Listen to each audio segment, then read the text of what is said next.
الحمد لله نحمده ونستعينه ونستغفره ونؤمن به ونتوكل عليه ونعوذ بالله من شرور أنفسنا ومن سيئات أعمالنا من يهده الله فلا مضل له ومن يضلل فلا هادي له ونشهد أن لا إله إلا الله وحده لا شريك له ونشهد أن محمدا عبده ورسوله صلى الله تعالى عليه وعلى آله وأصحابه وبارك وسلم تسليما كثيرا كثيرا. أما بعد فأعوذ بالله من الشيطان الرجيم. بسم الله الرحمن الرحيم. يا أيها الذين آمنوا ادخلوا في السلم كافة ولا تتبعوا خطوات الشيطان إنه لكم عدو مبين. وقال النبي صلى الله عليه وسلم اغتنم خمسا قبل خمس الحديث. رمضان المبارک کا مہینہ 2023 آنے والا ہے. 1400 سال پہلے قرآن کی یہ آیت نازل ہوئی. یا ایھا الذین آمنوا کتب علیکم الصیام کما کتب علی الذین من قبلکم لعلکم تتقون. اے ایمان والو، تم پر روزے فرض کیے گئے جیسا کہ تم سے پہلی امتوں پر فرض کیے گئے تھے تاکہ تمہارے اندر تقوی پیدا ہو جائے. یہ آیت نازل ہوئی اور صحابہ کرام نے رمضان کے روزے رکھنا شروع کیے. اس کے بعد جہاں جہاں مسلمان دنیا میں جاتے گئے، نمازوں کے ساتھ ساتھ رمضان کے روزے بھی اپنے ساتھ لیتے گئے. اور آج پوری دنیا میں جب رمضان شروع ہوتا ہے تو کروڑوں لوگ روزہ رکھتے ہیں. اس روزے میں جسمانی حکمتیں بھی اللہ نے رکھیں اور روحانی حکمتیں بھی اللہ تعالیٰ نے رکھیں. جسمانی حکمتیں، یہ جسم کی زکوٰۃ ہے. آپ کو اللہ تعالیٰ روزوں کی برکت سے صحت عطا کرتے ہیں، بہت ساری بیماریوں سے نجات مل جاتی ہے. اور روحانی برکتیں کیا ہیں؟ انسان کے لیے دنیا میں سب سے مرغوب چیز خوراک ہے. خواہشات کی 2 قسمیں ہوتی ہیں. ایک خواہشات وہ ہوتی ہیں جن کا آپ کی باڈی سے تعلق ہے، جو باڈی کی نیڈ ہیں. ایک خواہشات وہ ہوتی ہیں جو اوپر کی خواہشات ہیں، لگژری لائف، گاڑی، بنگلہ، اچھی ڈریسنگ، دیکھنے میں اچھا نظر آؤں، عزت ہو سوسائٹی میں، دولت ہو میرے پاس. یہ جو پہلی قسم کی خواہشات ہیں نا، جو آپ کی باڈی کی نیڈ ہے، یہ بہت ڈینجرس ہوتی ہیں. یہ 3 قسم کی خواہشات ہیں. ایک کھانے کی خواہش، پینے کی خواہش، اور ایک جنسی خواہش جسے کہا جاتا ہے، مرد اور عورت کی ایک دوسرے کی طرف اٹریکشن. یہ تینوں قسم کی خواہشات ہماری باڈی کی ریکوائرمنٹ ہے، یہ جسم کی چاہت ہوتی ہے. یہ خواہشات پوری نہ ہوں تو ہماری باڈی متاثر ہونا شروع ہو جاتی ہے. اچھا، کچھ خواہشات ہوتی تو باڈی کی ہیں، وہ نیچرل نہیں ہیں. خواہشات تو سمجھ گئے نا کتنی قسم کی ہوتی ہیں؟ 2 قسم کی نا. ایک باڈی کی ریکوائرمنٹ، باڈی کی نیڈ، اور ایک باڈی کی نیڈ نہیں ہے، یعنی جسم کا تقاضا نہیں ہے، بلکہ وہ ہماری جسم سے ہٹ کے خواہشات ہوتی ہیں. جیسے لگژری لائف ہے نا, ہر آدمی چاہتا ہے میری لائف کیسی ہو, لیکن ایسا نہیں ہوتا کہ لگژری لائف کی آپ کے پیٹ کو کوئی بھوک لگ رہی ہو, وہ خواہش پوری نہیں کریں گے تو باڈی کو کوئی نقصان ہو رہا ہو. جو باڈی کی نیڈ ہے نا, جیسے کھانا پینا, یہ تو اگر نہیں کریں گے تو باڈی مسلسل تڑپتی رہے گی, مسلسل احتجاج کرتی رہے گی, اور ان خواہشات کو پورا کرنا بھی ضروری ہے. نہیں کریں گے تو بالآخر باڈی آہستہ آہستہ ڈیمیج ہونے کی طرف جائے گی اور مر جائیں گے ایک دن. آپ کو اگر گدا نہیں ملتا سونے کے لیے,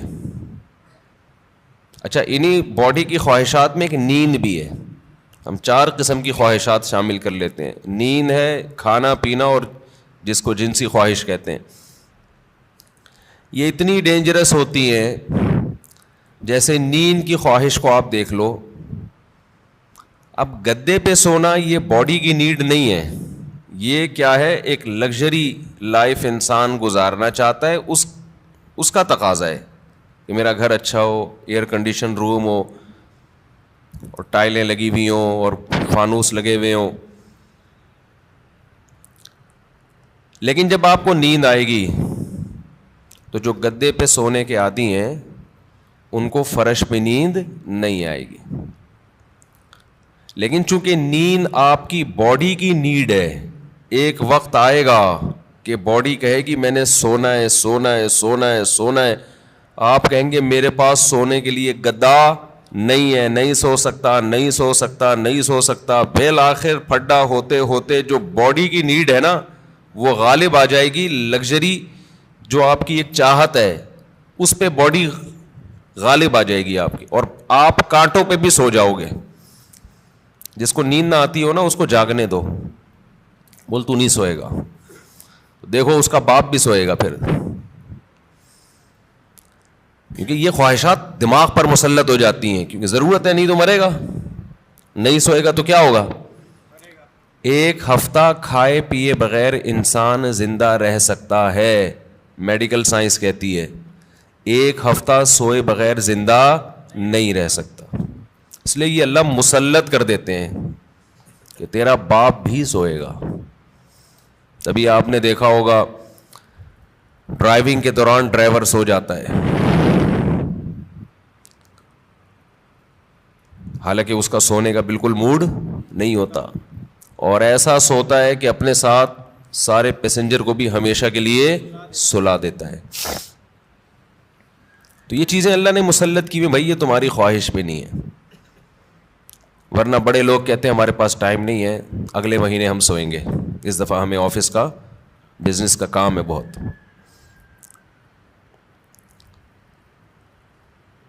تو یہ جو جسمانی خواہشات ہیں نا, جسمانی خواہشات, ان سے ہاتھ کھینچنا آسان کام نہیں ہے, کیونکہ باڈی کو ضرورت ہے. تو باڈی ہماری مسلسل ڈسٹرب ہوتی رہتی ہے. اب آپ کو جب بھوک لگ رہی ہے تو باڈی کیا کہے گی, روٹی دو, کھانا دو, کہے گی نا, خوراک چاہیے. تو کیا یہ 2-3 دفعہ کہنے کے بعد چپ ہو جائے گی کہ بھائی یہ تو کھلا نہیں رہا تو چلو اب کوئی اور کام کرو؟ نہیں ہوگی. یہ کیا کہے گی, روٹی کھانا, روٹی کھانا, چاول, سموسے. کسی کو بھی دیکھے گا نا کھاتا ہوا, مسلسل یہ ٹینشن ہے, اور کسی بھی کام میں اس کا دل نہیں لگے گا جب تک کہ چند نوالے نہ کھا لے. پیاس بھی ایسی چیز ہے, جب آپ کو پانی کی خواہش ہوتی ہے تو باڈی مسلسل پانی مانگتی رہتی, آپ کا دل ہی نہیں لگے گا کسی کام میں, دل جمعی سے کام نہیں کر پاؤ گے آپ, مسلسل پانی پانی, کیونکہ باڈی کو ضرورت ہے. اور یاد رکھو جب ضرورت ہو باڈی خود بتاتی ہے, اس کے لیے ڈاکٹروں سے مشورہ نہیں لیا کرو کہ میں کتنے گلاس پانی پیا کروں. یہ چیزیں اللہ نے انسان کی باڈی میں انسٹال کر دی ہیں, اس میں میڈیکل سائنس کو زیادہ فری مت کرایا کرو. کھا بھی لیں پی بھی رہے ہیں, ڈاکٹر صاحب سے پوچھیں کتنے گلاس پیوں, جتنے کی چاہت ہے وہ باڈی خود بتا دے گی. ہاں اگر باڈی صحت مند ہے اور کوئی الٹے سیدھے کام نہیں کر رہے. بعض دفعہ آپ کوئی الٹا کام کر رہے ہوتے ہو جس سے پھر باڈی دھوکہ دیتی ہے. جیسے جو لوگ چائے زیادہ پی رہے ہیں, کافی, تو کیفین کیا کرتی ہے کہ پیاس کا احساس ختم کر دیتی ہے, پیاس بجھا دیتی ہے اور باڈی سے پانی پیشاب بنا کے نکال دیتی ہے. ایک طرف پانی کی کمی ہو رہی ہے, دوسری طرف اس کمی کی کو پورا کرنے کے لیے باڈی کو جو احتجاج کرنا چاہیے باڈی وہ احتجاج نہیں کر رہی, تو پھر پانی کا پھر مشورہ ڈاکٹر صاحب سے لینا پڑے گا. کیونکہ پھر باڈی, آپ کا جو جسم ہے نا وہ اس کی کھوپڑی گھوم جاتی ہے اس کو پتہ ہی نہیں چلتا کہ کب پانی کی ضرورت ہے کب پانی کی ضرورت نہیں ہے. تو نیچرل لائف جس کی ہوگی اس کی باڈی بتاتی رہے گی کتنا پانی چاہیے. جیسے کولڈ ڈرنک پینے سے پیاس بجھ جاتی ہے نا, تو پیاس تو وقتی بجھتی ہے لیکن پانی کی جتنی کمی پوری ہونی چاہیے وہ ہوتی نہیں ہے. تو یہ میں جو اصول بتاتا ہوں یہ ان لوگوں کے جو تمیز سے زندگی گزار رہے ہیں. ایسا نہیں سارا دن چائے کے کپ پھونکتے رہتے ہیں, کافی سارا دن پیتے رہتے ہیں. تو کیونکہ کافی اور چائے یہ نیچرل نہیں ہے, ہماری قدرتی غذا کا حصہ بول لو بھائی نہیں ہے. یہ تو بات کی ایجاد ہے کہ وہی کیفین باڈی میں جاتی ہے تو بلڈ کا سرکولیشن بڑھا دیتی ہے, تھوڑا ایکٹیو ہو جاتے ہو آپ. تو یہ مصنوعی ایکٹیونیس ہے, یہ کوئی سچی مچی میں جسم میں طاقت نہیں آتی ہے.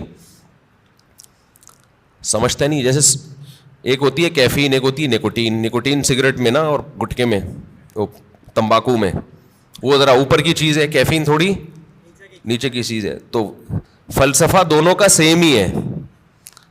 وہ ذرا زیادہ ڈینجرس ہے نکوٹین ہے, تمباکو اور سگریٹ وہ بھی وہی کام کرتی ہے. چائے ذرا کمزور چیز ہے اس لیے اس کا وہ نقصان نہیں ہے, اس کا سگریٹ کا نقصان زیادہ ہے. پھر اس میں دھوئیں شوئیں بھی ملا لیں تو اور پھر اور باڈی آپ کی سارے وٹامنس دھوئیں سے کیا ہو جاتے ہیں, پورے ہو جاتے ہیں. تو ابھی ایک بہت باریک لڑکا آیا, سگریٹ پیتا تھا نا, اتنا باریک, اس کی شادی ہونے والی ہے. میں نے کہا دھواں نکلے گا, یہ رسک نہیں لینا آپ. ایک تو آپ اپنی صحت دیکھو اور سگریٹ کے کس طرح سے پھونک رہے ہو, تو جو اندر جا رہا ہے, جو ان پٹ ہوتا ہے آؤٹ پٹ وہی ہوتا ہے نا.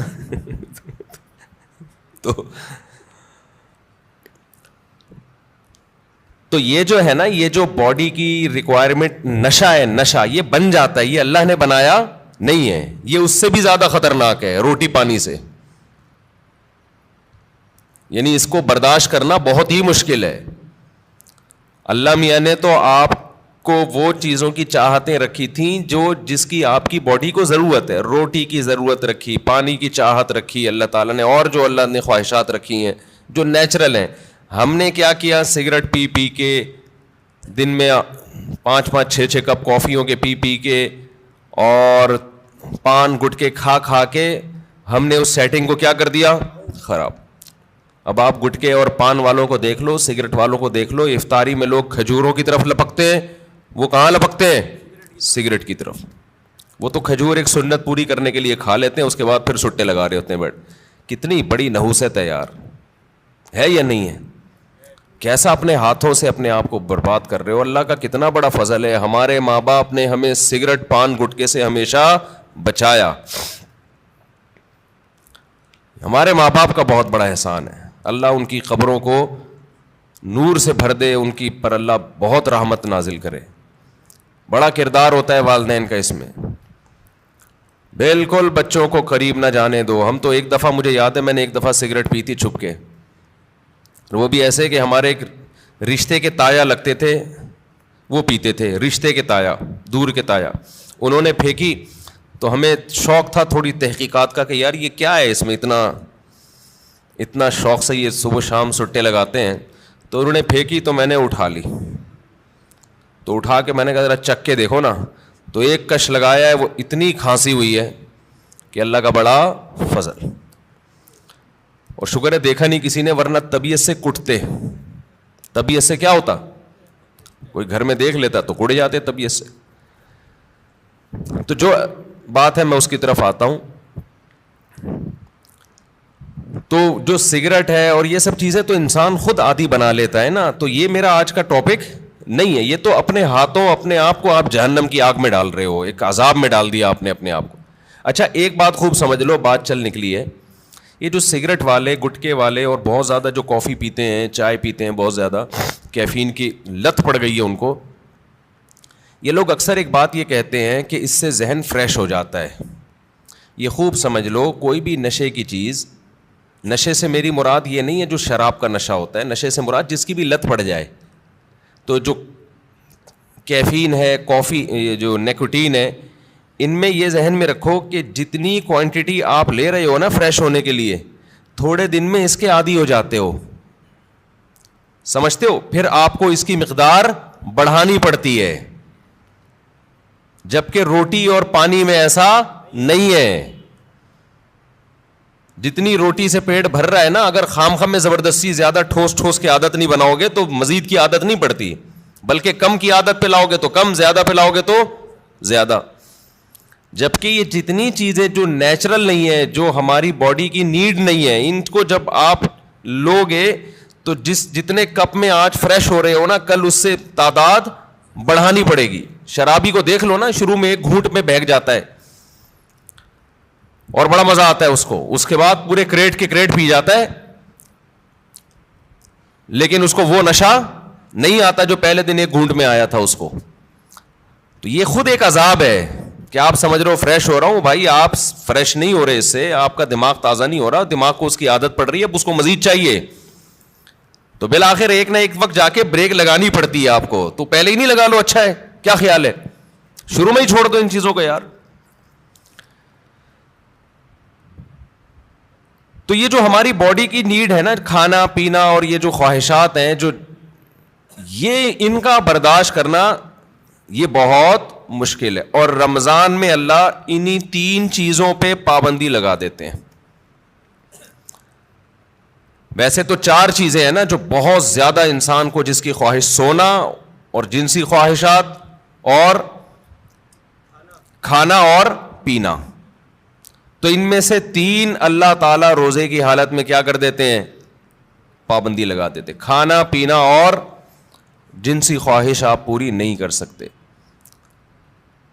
سونے پر اللہ پابندی نہیں لگاتے, یہ اللہ کی رحمت ہے. اللہ چاہتے تو رمضان میں سونے پر بھی پابندی لگا دیتے, لیکن ما جعل علیکم فی الدین من حرج, قرآن کہتا ہے ہم نے دین میں تنگی نہیں رکھی. ایسا دین بنایا جو ہر دور میں ہر انسان کے لیے سوٹیبل ہو, اس کے لیے اس پر عمل کرنا ممکن. نیند کا سیٹ اپ, اس میں زیادہ پریشانی ہو جاتی اور عین ممکن ہے صحت کو نقصان ہونا بھی شروع ہو جاتا.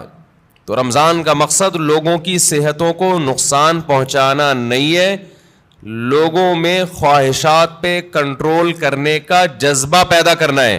اور ویسے بھی حکمت کی بات کیا ہے کہ اللہ اگر نیند پہ پابندی لگا دیتے نا, نیند پہ, تو کیا ہوتا, لوگ مغرب کے بعد سوتے وہ فجر میں اٹھتے, کیا خیال ہے, تو نیند ڈبل کر رہے ہوتے, اس کا کوئی فائدہ نہیں تھا.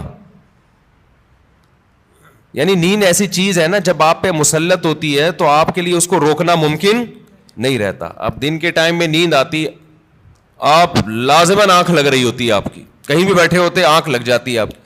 یا پھر لوگ کیا کرتے, اتنی لمبی لمبی راتوں کو نیند لے لیتے, تو جو مقصد ہے وہ حاصل نہیں ہوتا. کھانے میں بھی ایسا ہی کرتے ہیں لوگ. بھائی انہوں نے کہا کہ بھائی صبح صادق سے لے کے مغرب تک کھانے پر پابندی ہے, تو مغرب سے کھانا شروع کرو, سحری تک نان اسٹاپ, اور کھاتے ہیں الحمدللہ. پاکستانی قوم غربت مہنگائی میں بھی دبا کے پھوڑنا پھاڑنا لگا ہوا ہے.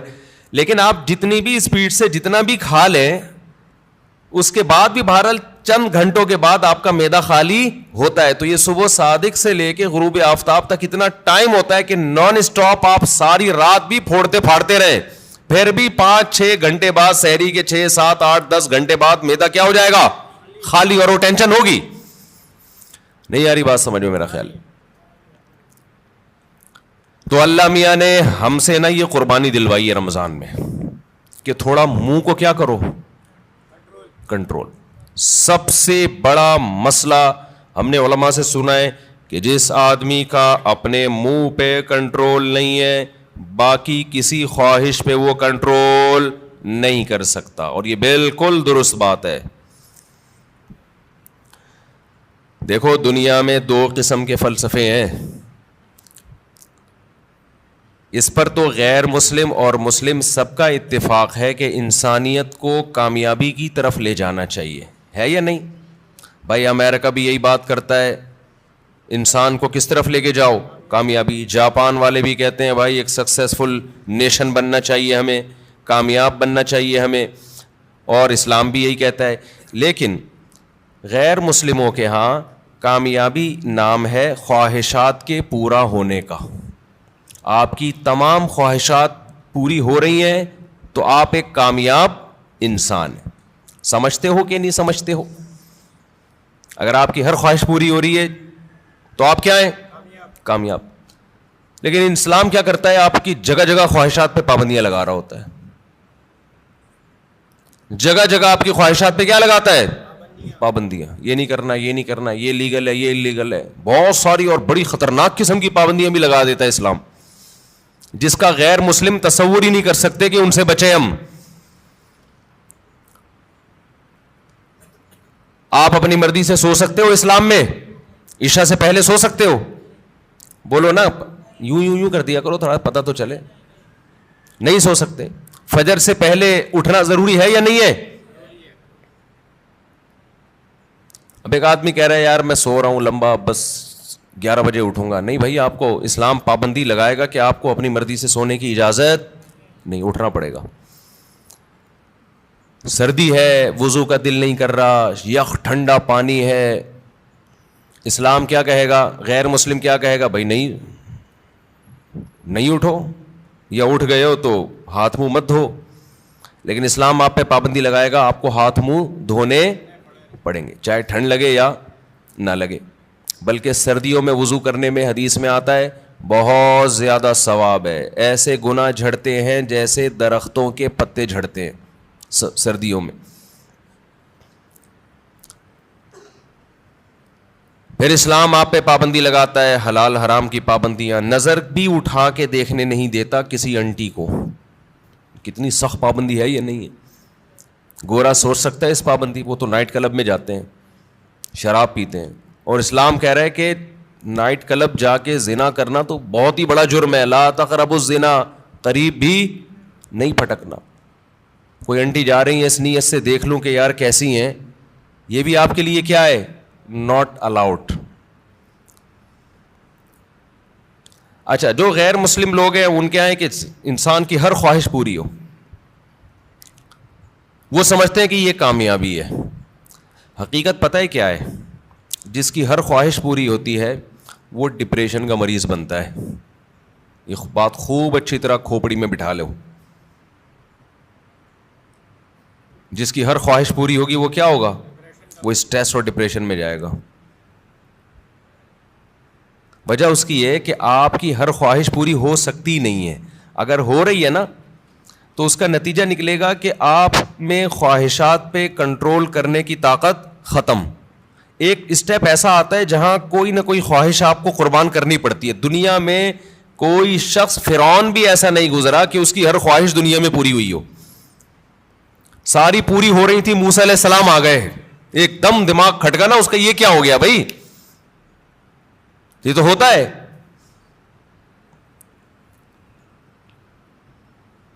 جتنی بھی آپ کے اندر خواہشات ہیں نا, پوری کرتے رہیں, کہیں نہ کہیں آ کے قدرت کی طرف سے بیریئر کھڑے ہو جاتے ہیں آپ کی راہ میں, اور آپ خواہشات پوری کرتے کرتے یوز ٹو ہو چکے ہوتے ہو. آپ کو خواہشات پہ کنٹرول کرنے کی عادت نہیں رہتی. پھر آپ جاتے ہو اسٹریس میں, ڈپریشن میں, اور چیخو پکار, مار دھاڑ. جیسے جو بچے زیادہ لاڈ پیار میں پلتے ہیں وہ بچے شور شرابہ زیادہ مچاتے ہیں.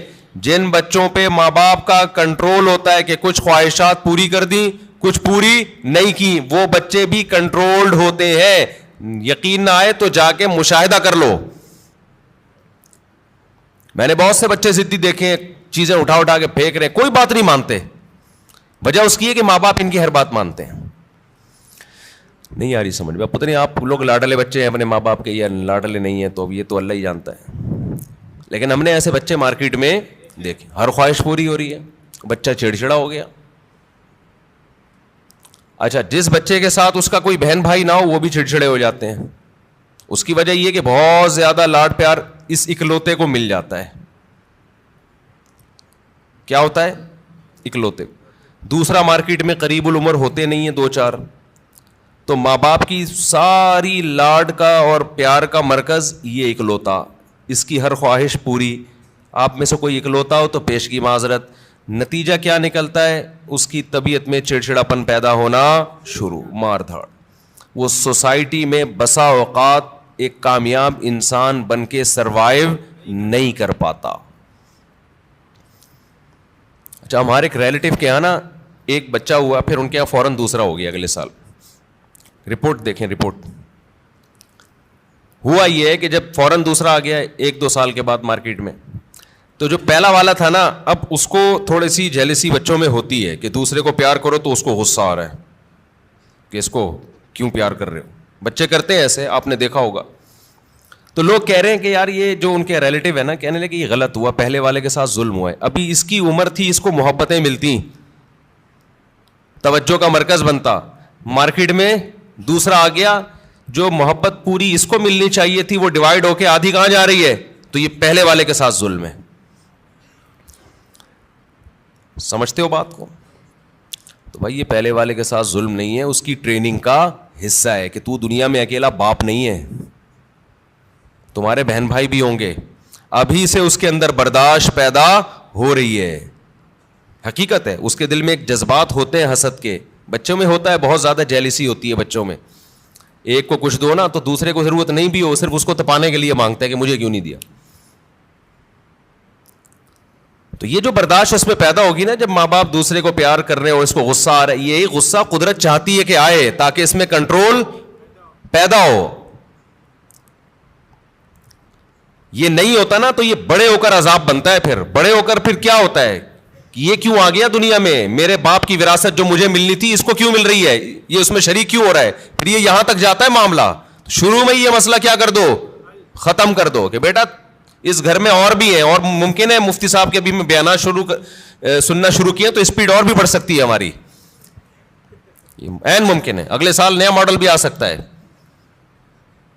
تو اب یہ جلتے ہی رہو بیٹھ کے, یار اسی کو قبول کرو. اور پھر ایک اہم بات یہ کہ بچہ ماں باپ کی توجہ کے لیے بہن بھائی کو وقتی طور پہ برداشت نہیں کرتا, لیکن اللہ نے ایک ایسا بچے میں ایک سافٹ ویئر ڈالا ہوا ہے کہ وہ اپنے بہن بھائیوں سے محبت بھی ٹوٹ کے کرتا ہے. یہ تو آپ اس کو دے رہے ہو نا, ماں باپ اس نئے ماڈل کو جب پیار کرتے ہیں, محبت دیتے ہیں, تو پرانے ماڈل کو تکلیف ہوتی ہے. یہ ہے اس کی جیلسی. لیکن آپ ذرا کوئی تھرڈ پرسن اس نئے ماڈل کو ہاتھ اٹھا کے دیکھے, پرانا ماڈل آڑ بن کے کھڑا ہو جائے گا کہ میرا بھائی ہے, میری بہن ہے, تو کون ہوتا ہے ہاتھ اٹھانے والا. تو یہ جو محبت اور قربانی کا جذبہ ہے, یہ بھی نئے اور پرانے میں جب کم وقفہ ہوگا اور نیا ماڈل جلدی آئے گا, تو پرانے ماڈل میں اپنے بہن یا بھائی کے لیے لڑنے کا جذبہ یہ بھی جبھی پیدا ہوگا. نہیں آ رہی بات؟ اور یہ تھوڑا سا نئے اور پرانے کو بڑا ہونے دو, پھر ان کے آپس میں کھیل کود دیکھو, محبتیں دیکھو کیسی ہوں گی. تو یہ جو فضول قسم کے لبرل لوگوں کی فضول باتیں ہیں نا کہ ابھی تو پرانے والے کو ٹائم زیادہ چاہیے تھا, ایکچولی نیا والا آ گیا مارکیٹ میں, تو ایکچولی یہ ٹوپی ڈرامے یہ کسی اور کو گنتیاں سکھانا جا کے ساری نیچرل لائف کا بیڑا غرق کر دیا. بچے کو اپنے جیسا بچہ چاہیے بھائی کھیلنے کودنے کے لیے, اس کو ماں باپ سے زیادہ ضرورت بہن بھائیوں کی ہے. ماں باپ تو صرف کیئر کرتے ہیں کہ کیا کر رہا ہے, خراب تو نہیں ہو رہا, سٹے تو نہیں لگا رہا ہے, ایسا تو نہیں تایا نے سگریٹ پھینکی اٹھا کے پی رہا ہے. ماں باپ کا کام صرف یہ نگرانی کرنا ہے.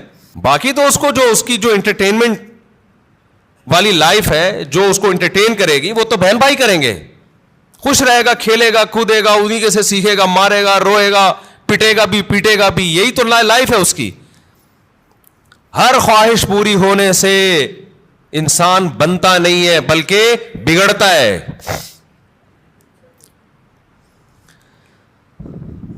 بچوں کی سیلف رسپیکٹ, ہم بھی اس کے قائل نہیں ہے کہ بچوں کو مارا پیٹا جائے, ماں باپ بگاڑ دیتے ہیں مار پیٹ کے, لیکن یہ جو سیلف رسپیکٹ اور یہ ابھی اس کو بڑا ہونے دو میرے بھائی, ابھی چھوٹا ہے, ابھی اس کو تربیت کی ضرورت زیادہ ہے. اس کو بدتمیزی مت کرنے دو بڑوں کے ساتھ. اس کو بتاؤ تم چھوٹے ہو ابھی بیٹا, تم ہمارے باپ باپ ہم ہی ہیں. محبت ملے گی آپ کو, لیکن ہمارے باپ بننے کی کوشش مت کرنا. جو گھر میں پکے گا تیرا باپ بھی وہی کھائے گا. وہ میرا بیان مشہور ہوا تھا نا, پاٹھا کھا لو پاٹھا. بچوں سے مائیں پوچھتی ہے نا, بیٹا پاٹھا کھا لو, نہیں پاٹھا نہیں کھاؤں گا. اچھا چلو ڈبل روٹی کھا لو, نہیں ڈبل روٹی نہیں کھاؤں گا. اچھا چلو اس پہ یہ جیم لگا دوں, نہیں جیم کیوں لگایا. یہ وہ پورا بڑا زبردست میم چلی تھی وہ. تو وہ اس کی اماں آخر میں اس کو جب سمجھایا جائے ایک تھپڑ لگا, یہ کھا لے گا جو تو کھلائے گی وہی کھائے گا. تو کہتے نہیں بچوں کو موٹیویٹ کرو. اس میں نے کہا تھا موٹی تو اپنا تو ویٹ کر پہلے, تجھے خود اپنے منہ پہ کنٹرول نہیں ہے تو بچے کو کہاں سے تو کنٹرول سکھائے. ہماری والدہ تو ہمیں بتاتی تھی یہ کھا لو, اور چمٹا گرم گرم ہوتا تھا. بعض دفعہ مجھے بچپن سے شوق تھا مرغوب غذائیں کھانے کا. آلو کی بھجیا پکی ہوئی ہوتی تھی بعض دفعہ گھر میں, اور مولی کی پتہ نہیں پتے بعض دفعہ ہماری اماں کو بڑا شوق تھا. ہمیں نوالا حلق سے ہی نہیں اترتا تھا, ہمیں نہیں یاد پڑتا. ہماری اماں نے کہا چل تمہارے لیے میں یہ کر لیتی ہوں, یہ کھانا پڑے گا آپ کو. گھر میں کیا ہے, یہی پک. تو اب ہم نہیں غصہ کر سکتے تھے. ہماری اماں چمٹا دکھاتی تھی, چمٹا یہ لگے گا, لگاتی نہیں تھی لیکن ڈراتی تھیں. اور جب ہم دیکھتے تھے کہ ہمارے والد صاحب بھی وہی کھا رہے ہیں, ہم سوچتے تھے ہمارا باپ بھی یہ کھا رہا ہے تو تیرے باپ کو بھی یہ کھانا پڑے گا. اور یہ ذہن میں رکھو, یہ جو خواتین پریشان ہوتی ہیں ایکچولی بچے کی غذائی ضرورت پوری نہیں ہو رہی. بچہ ایکچولی وہ جو آلو کی بھجیا پکی ہے وہ کھا نہیں رہا, تو ایکچولی اس سے منرلز کی کمی, بچے میں کوئی کمی نہیں ہوتی. اتنا زیادہ ضروری نہیں ہے کھانا پینا جتنا بنا لیا لوگوں نے. بڑھے گا وہ, اس کا باپ بھی بڑھے گا. یہ جو قد بڑھتا ہے نا, ڈاکٹروں سے ہم نے پوچھا ہے, کہتے ہیں بھائی یہ جس کا بڑھنا ہے نا اس کو کم کھلاؤ گے تو بھی جائے گا وہ اوپر. جس کا نہیں بڑھنا نا, جس کے باپ دادا ہی سارے چھوٹے چھوٹے سے ہوں, تو جینز میں ہی اس کے قد نہیں ہے, تو اس کو آپ کتنے بھی پراٹھے کھلا دو, مرغیاں کھلا دو, دودھ پلا دو, وہ اس کا باپ نہیں بڑھا تو یہ کہاں سے بڑھے گا. سمجھتے ہو, اکثر بتاتا ہوں نا, ایک آدمی نے ایک چھوٹے سے قد کی خاتون سے شادی کر لی تو بچے بڑے ہی نہیں ہو رہے تھے. تو وہ خاتون کھلا رہی ہیں بچوں کو, بیٹا کھا لو بڑے ہو جاؤ گے. کہتا ہے یہ بڑے نہیں ہوں گے, یہ اور چھوٹے ہوں گے. ان کے ساتھ کے پودے لایا تھا وہ بڑے ہو گئے ہیں, یہ اتنے کے اتنے ہی ہیں. تو یہ نا بچوں کے کھانے پینے کو زیادہ سروں پہ مسلط مت کیا کرو. کچھ نہیں ہوتا, اچھا کھلاؤ بھلے تھوڑا کھائیں. آج تھوڑا کھائیں گے بھوکے رہیں گے, اگلے ٹائم پہ خود ہی چھین چھین کے کھائے گا پھر وہ. تو یہ بازاری چیزیں نہیں کھانے دو بس بچوں کو. جتنی بازاری چیزیں ہیں نا, میں نے تو تجربے کیے ہیں بچوں کے اوپر, اپنے ہی بچوں پہ. جب بازاری چیز کھلائی بیمار ہوئے, اور بچا کے رکھا فٹ فاٹ. اچھا میرا ایک بیان تھا, اس کی میں وضاحت کر دوں. میرا ایک بیان تھا, اس میں نے یہ بتایا کہ میں نے اپنے 2 بچوں پہ 6 مہینے تجربہ کیا ہے. 6 مہینے تک میں نے ان کو بازار کی کوئی چیز نہیں کھانے دی. گھر میں دیسی گھی پہ روٹی چینی, دیسی گھی اور روٹی کھلاتا تھا, اور دودھ اور انڈا. 6 مہینے انہوں نے گزارے. میرا خیال ہے 3 یا 4 سال کی ایج تھی ان کی. ایک کی 4 سال ہوگی, ایک کی 3 سال ہوگی, ایک کی 4.5 سال ہوگی. اس طرح سے پوری سردیاں آ کے گزری ہیں, ایک چھینک بھی نہیں آئی. ورنہ سردیاں آتے ہی بچے بیمار ہونا شروع ہو جاتے ہیں نا. صرف کیا کھلایا ہے, دودھ, دیسی گھی, روٹی, چینی اور ہاف بوائل انڈا. بہترین تھے. اچھا جیسے ہی 6 مہینے گزرے ہیں, یعنی سردیاں آ کے بھی گزر گئی ہیں, ایک دن ہلکی سی کھانسی ہلکی سی ہوئی ہے, تو یہ بنفشہ شہتوت گرم پانی میں ڈال کے 1 چمچ پلا دیا ان کو. وہ اس کے بعد وہ بھی نہیں ہوئی رات کو سونے سے پہلے نا. بہترین 6 مہینے گزارے انہوں نے, کوئی بیماری نہیں, کوئی چھینک نہیں, کچھ بھی نہیں. 6 مہینے کے بعد کیا ہوا ہے کہ کوئی ریلیٹو آئے, انہوں نے بسکٹ کھلا دیے, اور اسی کے بعد طبیعت خراب ہو گئی. پہلے تو پیٹ خراب ہوا, پھر کسی نے کولڈ ڈرنک پلا دی, پھر یہ ہوا, پھر وہ وغیرہ وغیرہ وغیرہ. مجھے اندازہ ہو گیا کہ یہ جو بچوں کی صحت کا مسئلہ ہے نا, گھر کی چیزیں کھلاؤ گے تو ایک دم بہترین صحت رہے گی. اچھا اس پہ میرے کچھ لوگوں نے اعتراض کیا کہ لو بھائی مفتی صاحب چینی کھلا رہے ہیں بچے کو. چینی کون سی کوئی نیچرل ہے؟ نہیں آ رہی بات سمجھ میں؟ یعنی ہم چینی کھلائیں, چینی تو خود نقصان دہ ہے. تو یاد رکھیں, میں نے کبھی نہیں کہا کہ چینی بہت فائدہ مند چیز ہے. میرا مقصد یہ ہے کہ ایک نقصان دہ چیز ہم نے کھلائی پھر بھی نقصان نہیں ہوا, باقی نقصان دہ چیزوں سے بچا لیا. ورنہ بہتر تو یہ کہ چینی نہ کھلائیں آپ. چینی کون سی کوئی آب زمزم تو دھلی ہوئی مخلوق ہے. نہیں آ رہی مولانا سب ان کی سمجھ میں بات نہیں آ رہی ہے. بھائی چینی جو ہے نا, چینی وہ خود بھی کوئی اچھی چیز نہیں ہے, لیکن ایک غلط چیز بھی کھلا دی, 20 غلط چیزوں سے بچا لیا, تو بھی اس کی اتنی برکتیں نظر آئی ہیں. تو اگر آپ اس سے بھی بچا لیں تو نور النارو شہد کھلا دیں, گڑ کھلا دیں. سمجھتا ہے کہ نہیں سمجھتے ہو؟ تو بچوں کی لیکن کنٹرول کرنا پڑتا ہے بچے کو بڑا, اور زیادہ عرصہ نہیں, تھوڑے دن تک کنٹرول کرو گے تو پھر وہ عادی ہو جائے گا. تو میں یہ عرض کر رہا تھا کہ دنیا میں 2 نظریات ہیں. ایک یہ کہ انسان کی ہر خواہش پوری کی جائے تو اس سے وہ کامیاب ہوتا ہے, لیکن اسلام کیا کرتا ہے, جگہ جگہ خواہشات میں رکاوٹیں ڈالتا ہے. تو خوب سمجھ لیں, جس کی ہر خواہش پوری ہوتی ہے وہ کامیاب نہیں ہوتا, بلکہ وہ اسٹریس اور ڈپریشن کی طرف جاتا ہے. بالکل اس کی مثال ایسے ہے جیسے آپ جسم پہ جب ویٹ اٹھاتے ہو, جسم میں اپنی خواہش کے خلاف حرکت کرتے ہو تو جسم بیمار ہونے کے بجائے صحت مند ہوتا ہے. اور آپ جسم کی اپنی خواہشات پر عمل کرنا شروع کر دو, جسم چاہتا ہے بیٹھا رہوں نہ اٹھوں, آپ بیٹھے رہو نہ اٹھو. جسم چاہتا ہے دوڑوں نہیں, صرف چلوں, آپ نہ دوڑو چلو. پھر جسم چاہتا ہے چلو بھی نہیں, بیٹھے ہی رہو, سوتے ہی رہو. تو اس سے جسم کو کیا طاقت اور انرجی جمع ہو کے خوشحال زندگی ملے گی, یا جسم کا بیڑا غرق ہو جائے گا؟ تو ایسے ہی یاد رکھو, انسان کی روح اس وقت خوش ہوتی ہے جب روح پہ بوجھ ڈالا جائے, روح باڈی بلڈنگ کرے, روح جاگنگ کرے, روح ویٹ اٹھائے. اور یہ ٹینشنوں کے ویٹ ہے جو روح اٹھاتی ہے.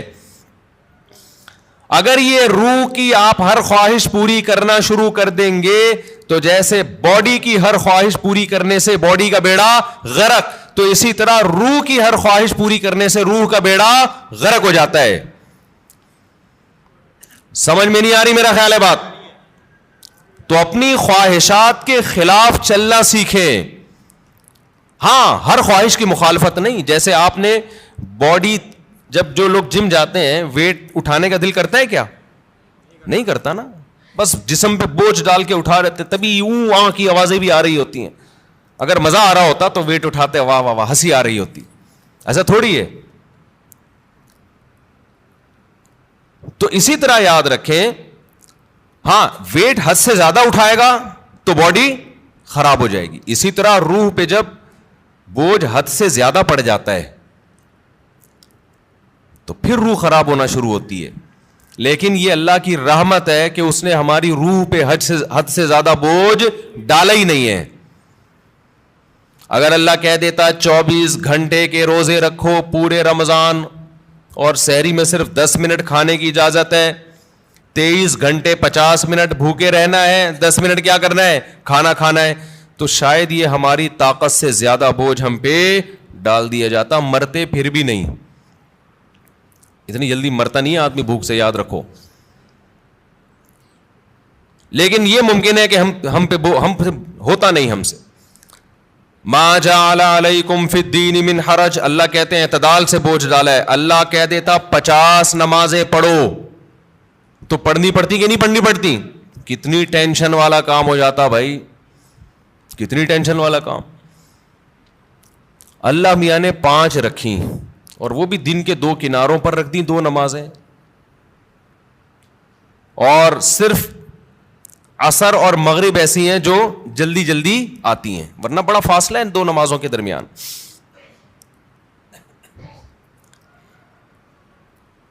اللہ میاں نے حکم دیا نظر کی حفاظت کرو, لیکن ساتھ میں نکاح کی ترغیب بھی دے دی. تو آسان کر دیا نا. اگر یہ ہوتا کہ عیسائیوں میں پادریوں کی طرح پادریوں کو حکم تھا کہ شادی نہ کرو, جیسے کہ انہوں نے خود بنایا ہوا تھا, ان کے مذہب کا نہیں تھا, لیکن دوسری طرف زنا پر بھی پابندی, تو ڈپریشن میں جاتے کہ نہیں جاتے؟ اللہ میاں نے کہا بھائی نظر کی حفاظت کرو, اور یہ بھی ہمارے فائدے کے لیے.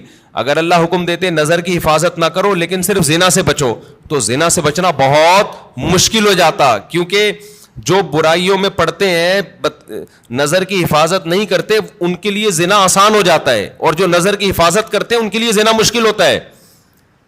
تو یہ بھی ہمارے فائدے کے لیے حکم دیا کہ بھئی ایسا کام ہی مت کرو کہ اس کی طرف تمہاری برائی کی طرف توجہ جائے تمہاری.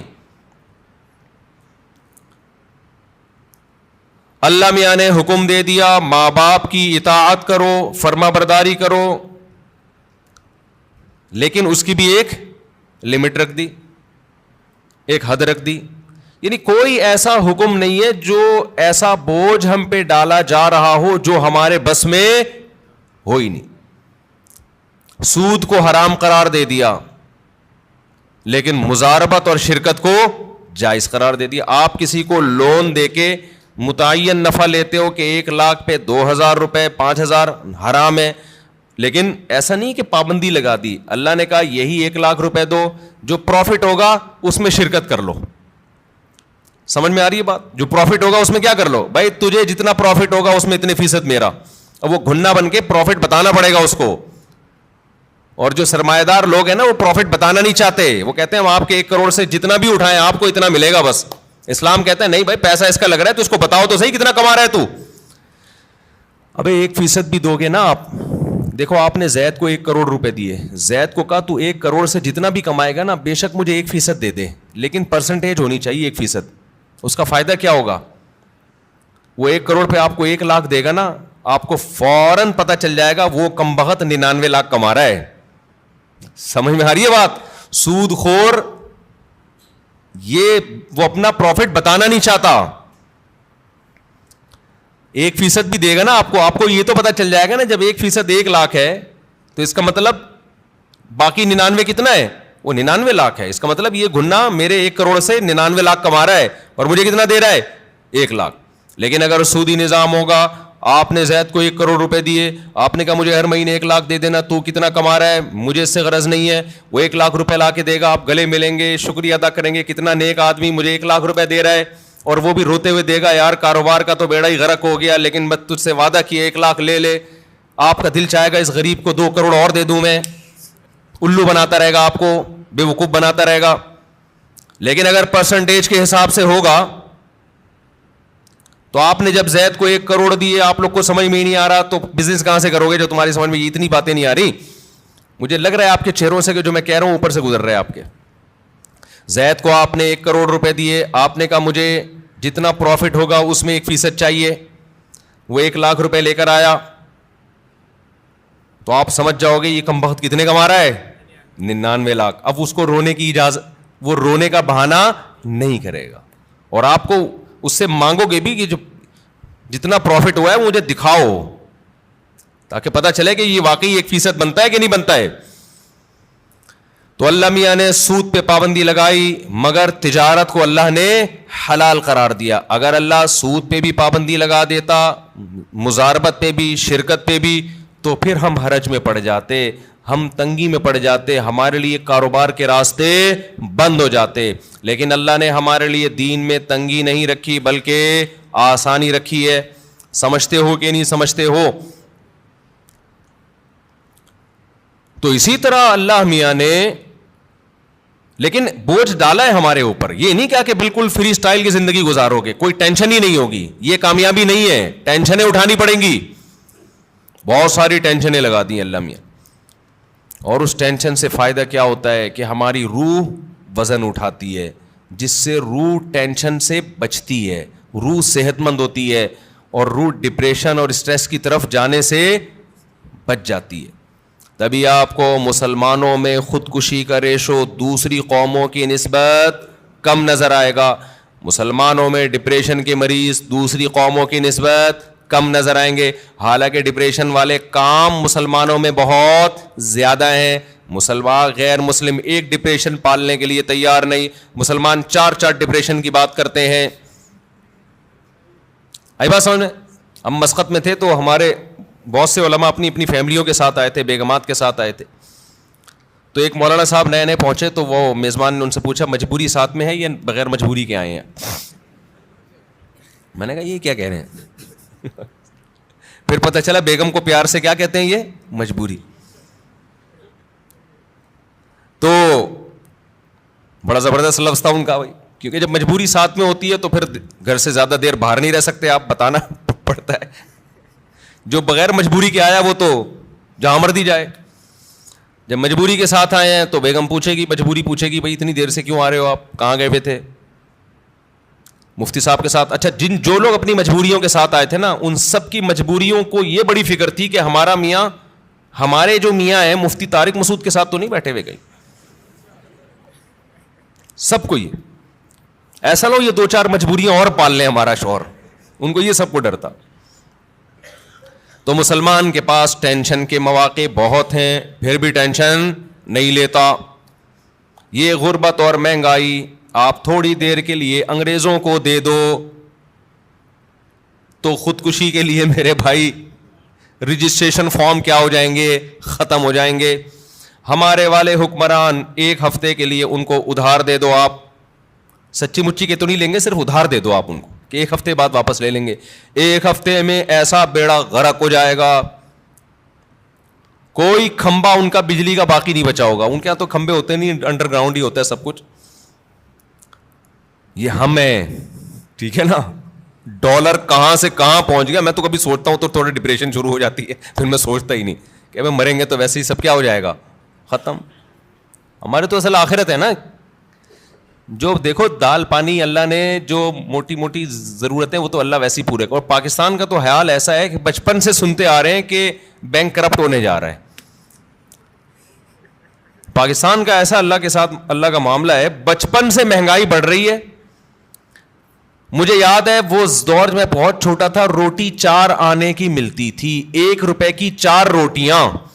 جب 8 آنے کی ہوئی تو سب چیخ اٹھے کہ روٹی ڈبل ہو گئی بھائی. 1 روپے کی 4 روٹیوں کے بجائے اب 1 روپے کی کتنی ملیں گی, 2 روٹیاں. لوگ چیخ اٹھے تھے مہنگائی بڑھ رہی ہے. پھوڑنا اسی حساب سے لگا ہوا تھا, اسی. پھر روٹی 1 روپے کی ہوئی, پھر 5 روپے کی ہوئی, پھر 10 روپے کی ہوئی, اب پتہ نہیں کتنے کی چل رہی, 35. استغفر اللہ.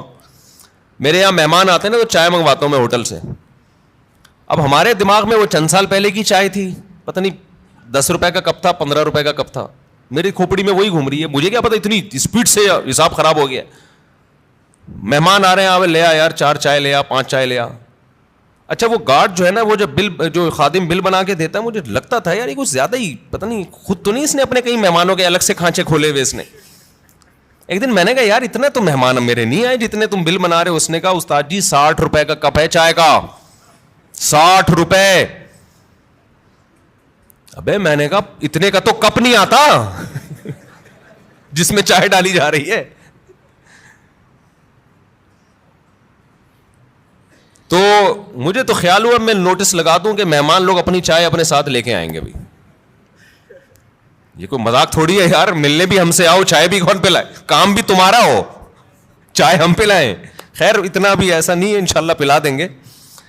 لیکن یہ کہ یہ ہے تو فکر کی بات نا.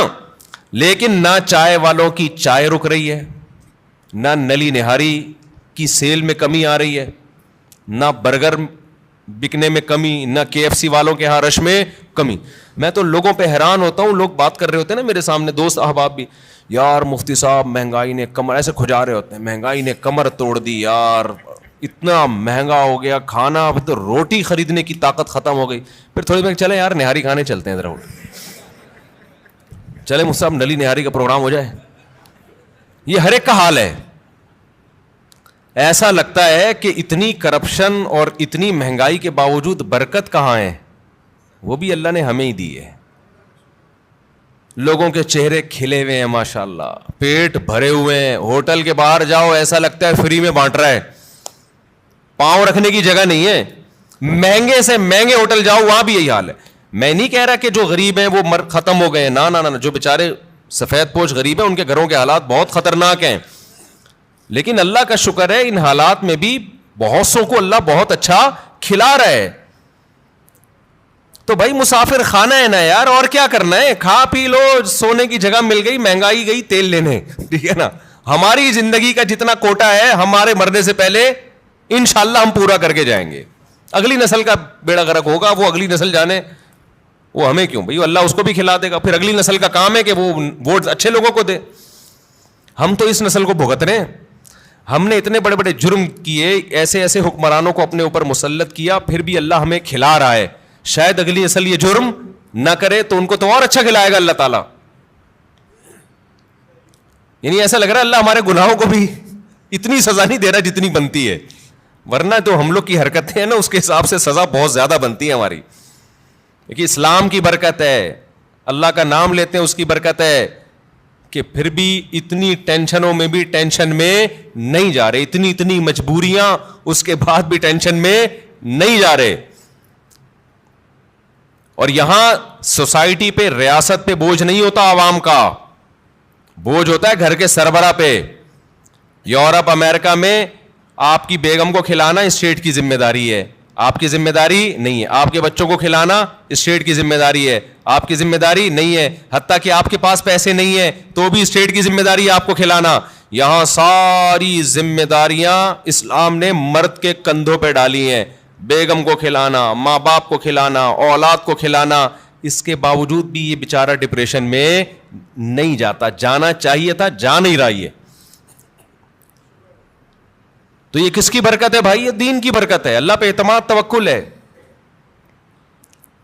تو اپنے اوپر بوجھ ڈالو گے تو اللہ خوشیاں دے گا. وہ بوجھ کیا ہے؟ نماز کا بوجھ ڈالو, رشتہ داروں کے حقوق ادا کرنے کا بوجھ ڈالو, ذمہ داری اٹھاؤ گھر کی, بھائی میری ذمہ ان کو کھلانا. غریبوں کا بوجھ ڈالو اپنے اوپر. غربا اور مساکین کا پیٹ بھرنا کس کی ذمہ داری ہے؟ میری. ہر آدمی کیا سوچے, کس کی ذمہ داری ہے؟ میری ذمہ داری ہے. روح پہ جتنا بوجھ ڈالیں گے, روزہ رکھنا یہ کس کی ذمہ داری ہے؟ یہ میری, مجھے رکھنا پڑے گا. ہم بچپن میں دیکھتے تھے, تصور نہیں تھا روزہ چھوڑنے کا. اب لوگ کیا کر رہے ہیں؟ اللہ کی خاطر چند گھنٹے بھوک اور پیاس برداشت نہیں ہو رہی. تم یہ دیکھو حکم کس کا ہے. کتنے بڑے بادشاہ نے جو تمہیں پورے سال کھلاتا ہے. ہمارے لبرل لوگ نا اپنے آپ کو کافر پہ قیاس کرتے ہیں. یار انہوں نے مذہب سے بغاوت کر کے اتنی ترقی کر لی, تو ہمیں رمضان کے روزوں کی کیا ضرورت ہے؟ بھائی انہوں نے مذہب سے بغاوت کے ساتھ خدا سے بھی بغاوت کی ہے, یہ ذہن میں رکھو. خدا اپنے باغیوں کو معاف نہیں کرتا. یہ تو دارالامتحان ہے. لا یغررک تقلب الذین کفروا فی البلاد. قرآن کہتا ہے جو اللہ کے نافرمان ہیں ان کی زمین میں عیش و عشرت دیکھ کر تم کبھی بھی متاثر مت ہو, یہ تمہیں دھوکے میں نہ ڈال دے. متاع قلیل, یہ دنیا کے چند دنوں کے چند ٹکے ہیں, یہ کچھ بھی نہیں ہے. ثم مأواہم جہنم, اس کے بعد ان کا ٹھکانہ کیا ہے؟ جہنم کی آگ ہے. تو ابھی سے نیت کر لے, رمضان میں انشاءاللہ بھرپور طریقے سے روزے رکھیں گے, ایک روزہ بھی ضائع نہیں کریں گے. وقتی ٹینشن ہے روزہ رکھنے میں, لیکن نبی صلی اللہ علیہ وسلم نے فرمایا للصائم فرحتان, روزے دار کو اللہ دو خوشیاں دیتا ہے. ایک خوشی تو آخرت میں ملے گی جنت کی صورت میں, ایک خوشی افطار کے وقت. سارا دن آپ اپنے کھانے پینے پہ کنٹرول کرتے ہیں. دیکھو کھانے پینے پہ کنٹرول کرنے میں صرف یہ ٹینشن نہیں ہوتی بھوک اور پیاس کی, بڑی ٹینشن یہ ہوتی ہے کسی کام میں دل نہیں لگتا انسان کا. روزہ رکھے نا, کوئی بھی کام تمیز سے ہوتا نہیں, عادت ہی نہیں ہے. جن لوگوں کو صبح ناشتے کی عادت ہے, ناشتہ کر کے آفس جاتے ہیں, بڑے فریش ہوتے ہیں, وہ ناشتہ کیے بغیر جا رہے ہوتے ہیں. جن لوگوں کو عادت ہے شام کو سٹا لگانے کی, چائے و پینے کی, وہ بغیر چائے کے. تو زبان خشک اور وہ آہستہ آہستہ, باڈی کی تو ضرورت نہیں ہوتی اتنا کھانے پینے کی, لیکن عادت. تو لائف کہتے ہیں نا بورنگ لائف ہو جاتی ہے, بور ہونا شروع ہو جاتے ہیں, کسی کام میں دل نہیں لگ رہا. لیکن جب اللہ تعالیٰ ہمیں افطاری کے دسترخوان پہ بٹھاتے ہیں, چند نوالے پیٹ میں اترتے ہیں, کیسی طبیعت فریش ہو جاتی ہے. یہ عام دنوں میں طبیعت میں یہ لذت انسان محسوس نہیں کرتا. تو اللہ نے کیا فرمایا, نبی نے کیا فرمایا کہ ایک روزے دار کو جو خوشی ملے گی وہ آخرت میں ملے گی, اور ایک خوشی دسترخوان پہ جب وہ افطار کرتا ہے وہ بھی بڑی مزے کی خوشی ہوتی ہے. اور میں آپ سے ایک گزارش کرتا ہوں, اس کا مذہب سے براہ راست تعلق نہیں ہے, میڈیکل سائنس سے ہے, لیکن مذہب بھی صحت کو کی ترغیب دیتا ہے نا صحت بنانے کی.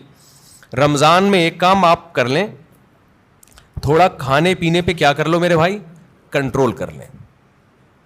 ہوتا یہ ہے کہ صبح سحری سے لے کے رات تک مغرب تک جب ہم بھوکے پیاسے رہتے ہیں ہماری باڈی کا فیٹ ختم ہونا شروع ہوتا ہے, باڈی نتھرنا شروع ہوتی ہے, جسم کی زکوٰۃ نکلنا شروع ہوتی ہے, جسم فریش ہونا شروع ہوتا ہے. اس کے بعد جو حساب کتاب افطار کے وقت میں پھوڑنا پھاڑنا ہوتا ہے اس سے باڈی کی ایسی کی تیسی ہو جاتی ہے. رمضان میں ہارٹ اٹیک کے واقعات میرا خیال ہے عام دنوں سے زیادہ ہی ہوتے ہیں. بھائی اللہ میاں نے کھانے کی چھٹی دی ہے, پھوڑنے کی چھٹی, کھانے اور پھوڑنے میں کیا ہے بولو, فرق ہے. نبی صلی اللہ علیہ وسلم نے فرمایا بدترین برتن جس کو بھرا جائے نا وہ انسان کا پیٹ ہے. کوئی برتن فل بھرا ہوا اللہ کو اتنا برا نہیں لگتا جتنا انسان کا پیٹ برا لگتا ہے اللہ کو. میں نہیں کہہ رہا کہ حرام ہے زیادہ کھا لیں آپ, حلال حرام کی بات نہیں ہے, ناپسندیدہ شریعت کی نظر میں بہرحال ہے, حرام نہیں ہے. اب آپ کہیں گے بھوکے پیاسے بھی کھانے بھی نہیں دے رہے اللہ میاں ابھی بھی پابندیاں لگا رہے ہیں. اللہ پابندی نہیں لگا رہا, لگا کھا لو, پھوڑ دو, جتنا پھوڑنا پھوڑ دو, پڑے ہوئے خود ہی ہو گئے نا, پھوڑ دو, حرام نہیں ہے لیکن پسندیدہ کام نہیں ہے. تو رمضان میں آپ اپنے آپ کو عادی بنا سکتے ہیں کم کھانے کا, اچھا کھانے کا. میں بھی سموسے پھوڑتا ہوں, پکوڑے پھوڑتا ہوں, لہذا میں آپ کو یہ کہوں کہ سموسے نہ کھائیں, پکوڑے نہ کھائیں, یہ غلط ہو جائے گا. جب میں کھانے لگوں گا میرے گھر والے میرا ہی بیان چلا دیں گے کہ آپ خود لوگوں کو بول رہے ہو کہ سموسے مت کھاؤ اور خود کیا کر رہے ہو, کھا رہے ہو. لہذا میں ایسی بات کیوں کروں جو میں خود نہیں کر رہا. لیکن ہم سب مل کے عزم کر لیتے ہیں آپس میں کہ تھوڑا کیا کریں گے, کنٹرول. میں بھی کوشش کروں گا. اب گھر والے کہیں گے بیان دیکھو, میں کہا میں نے کوشش کا وعدہ کیا تھا تو کوشش ہی تو ہو رہی ہے کہ میرا ہی بیان مجھے ہی سنایا جا رہا ہے. کوشش کی جا سکتی. سموسے بھی کھا لیں اعتدال سے. میں نے بہت دیکھا ہے لوگوں کو افطاری میں بہت زیادہ پھوڑتے ہیں, مسائل کھڑے ہو جائیں گے آپ کے لیے. شربت پہ شربت پیے جا رہے ہیں, چینی کے نا پیے جا رہے ہیں, کولڈ ڈرنک پہ کولڈ ڈرنک پیے جا رہے ہیں. اچھا کمال کی بات یہ کہ افطاری میں طبیعت سے پھوڑتے ہیں, پھر نماز کے بعد آ کے کھانا کھاتے ہیں. یہ آج تک کم از کم میری کھوپڑی میں یہ چیز نہیں آئی ہے کہ اب کھانا کیسے کھا رہے ہو یار. یا تو ایک کھجور سے روزہ افطار کیا ہوتا ہے, نماز پڑھ کے آگے کھانا کھاتے ہیں. یہ بہت جگہ ہم نے دیکھا ہے, افطار پارٹیوں میں بھی ہوتا ہے. پہلے افطار پارٹی میں کیک, پیسٹریاں, سموسے, پکوڑے اور چکن اور کیا کچھ ہوگا, وہ کھانے کے بعد چلو جی اب جماعت سے نماز پڑھے, اب کھانا لگا ہوا ہے.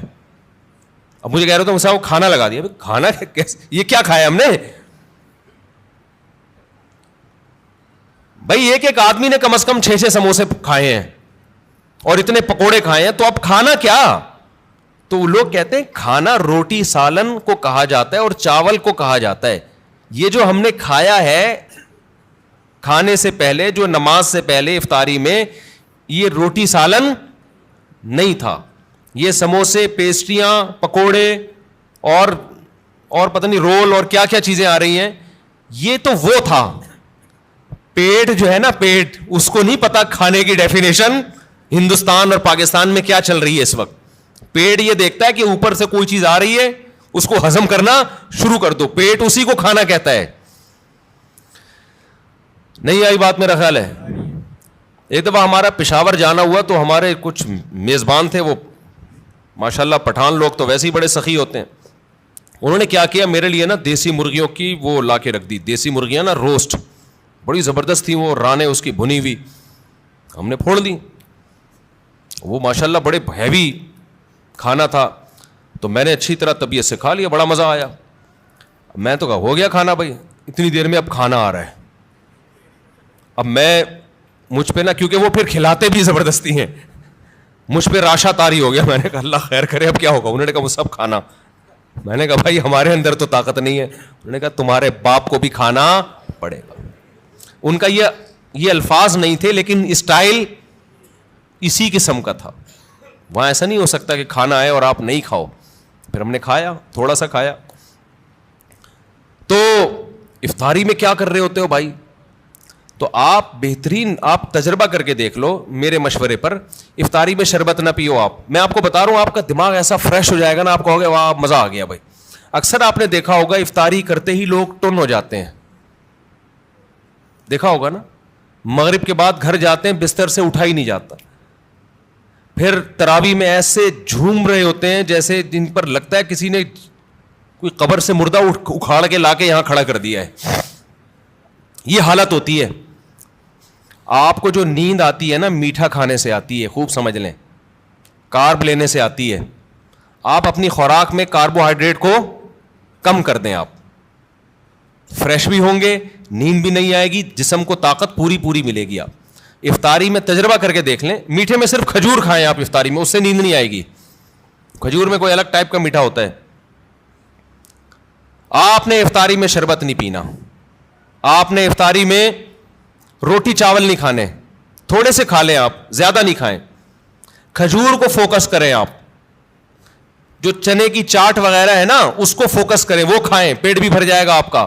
سفید چنا نہیں آتا اور کالا چنا, اس کی کوئی مزے کی چاٹ یا لوبیا کی چاٹ بنا کے وہ پھوڑ دیں آپ, پیٹ بھی بھرے گا آپ کا. لیمن پی لیں, لیمن, لیمو کا تھوڑا سا, بے شک تھوڑی بہت چینی ڈال, وہ بغیر وہ اس کے پیا نہیں جاتا, شہد ڈال دیں اس میں تو زیادہ اچھا ہے, وہ پی لیں آپ اپنے خرچے پہ. یہ سارے کام اپنے خرچے پہ کرنے ہیں, ایسا نہ ہو مجھے فون کر رہے ہو ہم نے آپ اتنا کچھ انتظام کر لیا ہے پیسے بھجوا دیں. تو کھجوریں پھوڑ دیں آپ افطاری میں, اور چاٹ واٹ سے پیٹ بھر لیں آپ, یہ چنے کی چاٹ وغیرہ سے نا, دہی بڑے وغیرہ سے, اس سے پیٹ بھر لیں آپ, تو آپ کو نیند نہیں آئے گی, آپ فریش ہو جاؤ گے, طاقت بھی پوری ملے گی آپ کو. اور یہ جو افطاری کر کے ٹن سے گھوم رہے ہوتے ہیں نا, اور تراویح میں بھی ادھر ادھر جھوم رہے ہوتے ہیں, یہ کیفیت آپ کی نہیں ہو. تو اس رمضان میں کوشش کر لیں روٹی چاول تھوڑا کم کر دیں, میٹھی چیزیں تھوڑا کم کر دیں. ہاں میٹھے میں کھجور کھا لیں آپ, اس سے انشاءاللہ کچھ نہیں ہوگا بلکہ فائدہ ہی ہوگا. تو یہ تھوڑا سا اس دفعہ ہمارے مشورے پہ آپ کنٹرول کر کے دیکھیں, مزہ نہ آئے پیسے واپس. تو آپ کو لگے گا آپ کی نگاہیں روشن ہو گئی ہیں, دماغ فریش ہو گیا ہے, آپ کا حافظہ اور اچھا ہو گیا. میں نے تجربہ کیا, میں ہوائی باتیں نہیں کر رہا.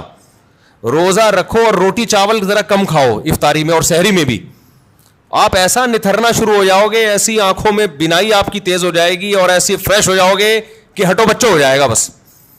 اور کیا کہوں میں, وہ ایک مولوی صاحب تقریر کر رہے تھے نا, نہیں وہ ان کی تقریر سنا رہا میں آپ, تو وقت بھی پورا ہو گیا ہے. تو یہ تھوڑا سا رمضان میں کیا کرنا ہے, تھوڑا سا میٹھے پہ تھوڑا سا کیا کر لو بھائی, کنٹرول کر لو. میٹھے پہ, روٹی چاول بھی میٹھی ہی چیزوں میں شمار ہوتا ہے اس کا, کیونکہ اس میں کارب بہت زیادہ ہے. تھوڑا سا کنٹرول کر لیں, دیکھو آپ کی صحت, کیونکہ رمضان کا تحفہ اللہ نے غیر مسلم کو نہیں دیا, کس کو دیا ہے, مسلمان کو. تو مسلمان اس کو صحت بنانے میں بہترین استعمال کر سکتا ہے, تو روحانی فائدے بھی ہوں گے اور جسمانی بھی. لیکن مسلمان صبح سے لے کے شام تک روزہ رکھ کے افطاری میں طبیعت سے پھوڑ پھاڑ کے جسمانی قوت کا بجائے اس کو بنانے کے اس کا بیڑا غرق کر دیتا ہے اور بیڑا ہی غرق ہو جاتا ہے. تو اللہ تعالی ہم سب کو ہدایت دے اور تمیز سے کھانے پینے کی توفیق عطا فرمائے. ایک تو اعلان سن لیں کہ میرے شیخ حضرت مفتی عبد الرحیم صاحب جن سے میں بیعت ہوں, ان کا ایک یوٹیوب چینل بن گیا مفتی عبد الرحیم کے نام سے, تو آپ لوگ اس کو سبسکرائب کریں. بہت بڑے بزرگ ہیں, بہت تجربہ ہے ان کا, تقوی, علم, اہل اللہ کی صحبت. وہ تو جب آپ ان کے بیانات سنیں گے تو آپ کو اندازہ ہوگا. تو بعض دفعہ انسان کے پاس علم بہت ہوتا ہے, تجربہ نہیں ہوتا, تو وہ بھی بعض دفعہ لوگوں کو گمراہ کر دیتا ہے. بعض دفعہ تجربے ہی ہوتے ہیں, علم نہیں ہوتا. بعض دفعہ دونوں چیزیں ہوتی ہیں, تقوی نہیں ہوتا, اللہ کا خوف نہیں ہوتا. بعض دفعہ تینوں چیزیں ہوتی ہیں, حکمت نہیں ہوتی جو اہل اللہ کی صحبت سے انسان کو حاصل ہوتی ہے. تو ان میں الحمدللہ یہ چاروں صفات ہیں, تبھی ہم نے ان کو اپنا شیخ بنایا ہے. تو اس لیے ان کا سن لیا کریں, بہت فائدہ ہوگا انشاءاللہ. اور جب کوئی انسان میں کوئی بڑی صلاحیت ہوتی ہے نا, کام اللہ بہت لیتے ہیں, تو اس کے خلاف پروپیگنڈا بھی بہت ہوتا ہے. ہمارے ملک میں پازیٹیو وے میں کام کرنا دنیا کا مشکل ترین کام ہے. کوئی شخص ممبر پہ بیٹھ کے الٹی پھینکنا شروع کرے نا تو لوگ اس کو پسند کرتے ہیں, زبردست, خاندانی. مخالفتیں کرتا رہے, وہ ایسا وہ ایسا وہ ایسا, فوج ایسی, عمران خان ایسا, مسلم لیگ ایسی. ہر ایک میں برائیاں بھی ہوتی ہیں, اچھائیاں بھی ہوتی ہیں, لیکن جو نیگیٹو باتیں کرے گا نا, سیاستدانوں کے کیڑے نکالنا شروع کرے گا, ان کو گالیاں دینا شروع کرے گا, حکمرانوں کو برا بھلا کہنا شروع کرے گا, اچھی چیز میں بھی برا بھلا کہہ رہا ہوگا, ہر چیز میں نیگیٹو بات جو کرتا ہے اس کا منجن ہمارے ہاں بہت جلدی بکتا ہے. لیکن جو کام کے لوگ ہوتے ہیں نا, جن کو تبدیلی لانی ہے, وہ یہ دیکھتے ہیں کہ منفی بات بیان کرنے کا, چاہے وہ صحیح بھی ہو, فائدہ ہے یا نہیں ہے. اس کی مثال ایسے دیکھو, ایک عورت کا میاں جو ہے وہ نالائق ہے, باہر اس کا چکر چل رہا ہے کہیں, بہت غلط کام کر رہا ہے نا یہ. اب آپ کو چاہیے کہ آپ اس کو جا کے بتاؤ, یار تم باہر کی عورتوں سے غلط کر رہے ہو, یہ تمہارا گھر خراب ہوگا, بری بات ہے, انسان کے بچے بن جاؤ. تو یہ اس کی علامت ہوگی آپ پازیٹیو وے میں کام کر رہے ہو. ایک طریقے یہ ممبر پہ آگے بیٹھو آپ اور بولو وہ فلاں جو ہے نا وہ بندہ غلط ہے, میں اس کی بیگم کو کہہ رہا ہوں کہ وہ بندہ غلط کر رہا ہے, اس کی بیگم تک میرا یہ پیغام جا کے پہنچا دو. یا اس کی بیوی کو جا کے بتا رہا ہے تمہارا میاں یہ کچھ کر رہا ہے. اس کا مطلب یہ آدمی سوسائٹی میں کوئی پازیٹیو تبدیلی نہیں چاہتا, بس اس کو حق بیانی کا شوق ہے. حق بیانی کا کیا ہے؟ شوق ہے بے موقع. اب جا کے اس کی بیگم کو بتانے کی کیا ضرورت تھی یار, لڑوا رہے ہو میاں بیوی میں, طلاقیں دلوا رہے ہو, اس سے کیا وہ چکر چھوڑ دے گا؟ آپ خود سمجھاؤ, اس کے باپ کو بتاؤ. اس طرح عورت کو شوہر کے خلاف, شوہر کو عورت کے خلاف, باپ کو بیٹے کے خلاف, بیٹے کو باپ کے خلاف. تو ہمارے ہاں بہت سے لوگ اس طرح سے ملک کی اصلاح کی کوشش کر رہے ہیں کہ عوام کو حکمرانوں کے خلاف, عوام کو اسٹیٹ کے خلاف, اور ایسی مخالفت ہونا جس سے فائدہ ہو کہ بھئی یہ غلط ہے یہ صحیح ہے. تو وہ مخالفت برائے مخالفت ہو رہی ہے, اس کے نتیجے میں ریاست کا بیڑا غرق ہونے والا ہے جو حالات چل رہے ہیں. تو پازیٹیو وے میں کام کرنے والے لوگ میں نے اپنی زندگی میں بہت تھوڑے دیکھے ہیں. چند ہیں بڑے بڑے علماء الحمدللہ جو بڑے پازیٹیو وے میں کام کر رہے ہیں, لیکن آپ یوٹیوب پہ دیکھو کہ ان کی مقبولیت نہیں ہے. لوگ سننا ہی نہیں چاہتے, لوگ نیگیٹو باتیں سننے کے عادی ہو گئے ہیں. ہر اچھے کام کی غلط توجیہ پیش کرنا, اور ہر غلط کام کے جو آپ کا لیڈر جو اچھا کر رہا ہے اس کو غلط کہنا, یعنی جو غلط کر رہا ہے اس کو اچھا کہنا, اور دوسرے کا لیڈر جو اچھا بھی کر رہا ہے اس کو بھی غلط کہنا. یہ پالیسی چل رہی ہے ہمارے یہاں. تو حضرت مفتی عبدالرحیم صاحب جو میرے شیخ و مرشد ہیں, وہ ان لوگوں میں سے ہیں جو الحمدللہ پازیٹیو وے میں کام کر رہے ہیں, اور بہت بڑے بڑے کام وہ کر چکے ہیں جس کا پبلک کو پتہ ہی نہیں ہے, کیونکہ ان کو نام کا بھی شوق نہیں ہے. ہم تو ان کے قریب رہے ہیں, 27 سال ہو گئے مجھے ان کے ساتھ رہتے ہوئے, ہمیں ان کے اخلاص کا پتہ ہے. لیکن جب ایک بات یاد رکھو, جب آپ پازیٹیو وے میں کام کرو گے نا, بہت سے لوگ آپ کی ٹانگیں کھینچیں گے. کوئی آپ کو اسٹیبلشمنٹ کا کہے گا, کوئی بھوٹ پالیشیا کہے گا, کوئی حکمرانوں کا وفادار کہے گا, جبکہ نہ وہ اسٹیبلشمنٹ سے 1 روپیہ لیتے ہیں, نہ کبھی لیا انہوں نے, نہ حکمرانوں سے ان کا کوئی مفاد ہے, لیا ہی نہیں کبھی نا. تو پازیٹیو وے میں کام کر رہے ہیں. تو آپ ذرا ان کو سنیں تو آپ کو اندازہ ہوگا کہ الحمدللہ کہ تمیز کے لوگ بھی دنیا میں موجود ہیں جن سے آپ کو بہت اچھی گائیڈنس ملے گی, اور اپنی زندگی میں تبدیلی لانے کا موقع ملے گا. آپ کہیں گے مفتی صاحب پھر آپ بھی تمیز کے بن جاؤ نا, جب اتنی تمیز باتیں کر رہے ہو. ہم جیسے ہم کو ویسے ہی رہنے دو بھائی, ہم بدتمیز ہی اچھے ہیں. ہم کیا ہیں؟ بدتمیز ہی اچھے ہیں. اچھا بھائی مفتی صاحب ہولی منانا کیسا ہے؟ انتہائی درجے کی بدتمیزی ہے. ابھی تمیز پہ بات چل رہی ہے نا. ہندو منائیں, آپ نہ مناؤ بھائی. اگر ہندو ہولی مناتے ہیں تو کیا انہیں روکنا چاہیے؟ اور مسلمانوں کے لیے مذہبی رواداری کی نیت سے ہولی میں شرکت کرنا کیسا ہے؟ دیکھو ان کو تو مت روکو, ان کا مذہبی تہوار ہے, ان کو کیوں روک رہے ہو بھائی؟ وہ ہندو ہے, وہ مسلمان تھوڑی ہے. باقی آپ نہ مناؤ. باقی مذہبی رواداری کے لیے, مذہبی رواداری میں یہ ہے کہ ان کو کرنے دو, بس اتنی رواداری کافی ہے, افورڈیبل ہے. اب شراب کوئی شخص پی رہا ہے تو پی رہا ہے نا, وہ پی رہا ہے, آپ اس کو نہ روکو. یہ تو نہیں کہ اس کے ساتھ جا کے پینا شروع کر دو. بھائی وہ ٹھیک ہے رواداری ہے یار, چھوڑو یار, اس کا مسئلہ ہے, ہمارا کیا مسئلہ ہے. تو لیکن میں نہیں کہہ رہا کہ ہولی پینا شراب جیسا ہے, لیکن ہمارے مذہب میں تو حرام ہے نا دوسرے مذہبی تہواروں پر عمل کرنا. تو اب وہ کر رہے ہیں, ان کو کرنے دو, ان کو نہ چھیڑو, لیکن آپ کے لیے اس میں شرکت جائز نہیں ہے. لوگ کہتے ہیں کہ بھائی ہندو بھی تو ہمارے تہواروں میں شریک ہوتے ہیں ہمارے ساتھ. بھائی ان کے مذہب نے ان کو نہیں روکا ہمارے تہواروں میں شرکت سے, ہمارے مذہب نے ہم کو روکا ہے. یہ اگر براڈ مائنڈڈ بننا شروع ہوئے نا تو اس کی کوئی بریکیں نہیں ہے. پھر آگے یورپ میں جاؤ گے, امریکہ میں جاؤ گے, وہ اس سے ہندوؤں سے 2 ہاتھ آگے ہیں, بہت ساری چیزیں ان کے یہاں لیگل ہیں, وہ کہتے ہیں یار یہ سب سیٹ ہے. تو آپ کب تک براڈ مائنڈڈ بنو گے؟ تو اپنا مذہب جو اسلام نے دیا ہے آپ کو, اور اسلام نے کہا ہے وَمَن يَبْتَغِ غَيْرَ الْإِسْلَامِ دِينًا, اللہ کی نظر میں صرف اسلام ہی ہے. تو جب آپ کا یہ دعویٰ ہے تو ہم اس سے باہر نہیں نکل سکتے. باقی ہم تشدد کے قائل نہیں ہیں, رواداری کے قائل ہیں, ہندوؤں کو کھلائیں پلائیں, ہدیے دیں, تحفے دیں. مذہبی تہوار میں نہ کرسمس میں عیسائیوں کے ساتھ شریک ہونے کی اجازت ہے, اور نہ ہولی میں ہندوؤں کے ساتھ شریک ہونے کی اجازت. باقی ان کے آپ اچھی طرح سے ملیں ان کو. کل غسل کرتے ہوئے گمان ہوتا رہتا ہے کہیں سے کوئی جگہ خوش نہ رہ گئی ہو. میرا دل چاہتا ہے ان کو پکڑ کے نا ایسے وہمیوں کو چترول لگاؤں, یہ مجھے پاگل بنا دیں گے. یہ جو وہمی لوگ ہیں نا, ان کے فونوں کو میں نے وہمی نمبر 35 تک محفوظ کیا ہوا ہے. اور ان کے ساتھ زیادہ آپ کو پتہ ہے نفسیاتی ڈاکٹر عموماً مریضوں کی کاؤنسلنگ کرتے کرتے تھوڑے دنوں میں خود نفسیاتی ہو جاتے ہیں. یہ مجھے کسی ڈاکٹر نے ہی بتایا, وہ پھر اپنا علاج کسی بڑے ڈاکٹر سے کر رہا ہوگا. آپ جس قسم کے طبقے میں زیادہ بیٹھتے ہو نا, تھوڑی دیر میں آپ کیا ہو جاتے ہو, وہی ہو جاتے ہو. اب وہمی آئیں گے, مجھے یہ جگہ خوش رہ گئی, یہ جگہ خوش رہ گئی, غسل نہیں ہو رہا. جب زیادہ سنتا ہے تو مجھے بھی 5 دفعہ ہوتا ہے پتہ نہیں میرا غسل ہوا کہ نہیں ہوا. حقیقت بتا رہا ہوں. تو ان لوگوں سے جان چھڑاؤ یار. ان کا علاج ان کا یہی ہے کہ ان کو کوئی وضو کرائے اور بول انسان کا بچہ بن کے جلدی سے وضو کرو, پتلی گلی سے نکل یہاں سے. یہی علاج ہوگا, اس کے علاوہ کوئی علاج نہیں ہے ان لوگوں کا. رمضان کا روزہ کیسے رکھیں؟ یہ کیا لکھا ہے بھائی؟ پتہ نہیں کیا لکھا ہے بھائی. یہ تو اللہ میاں کو اللہ میاں کیوں بولتے ہیں بھائی؟ اللہ میاں عرف میں اللہ میاں بولتے ہیں, عزت کا لفظ سمجھا جاتا ہے. مرحوم والدہ اگر خواب میں آ کر کہے میری قبر پر آؤ, اور پھر یہ کہنا کہ اچھا قضا روزہ کیسے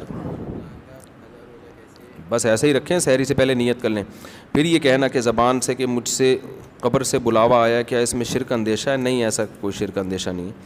مفتی صاحب کیا انبیاء اپنی قبروں میں زندہ ہوتے ہیں؟ کیا عقیدہ رکھنا درست ہے کہ نبی کے علاوہ جتنے انبیاء ہیں وہ نبی کے ساتھ جتنے ہاں بھائی انبیاء قبروں میں زندہ ہوتے ہیں برزخی حیات کے ساتھ.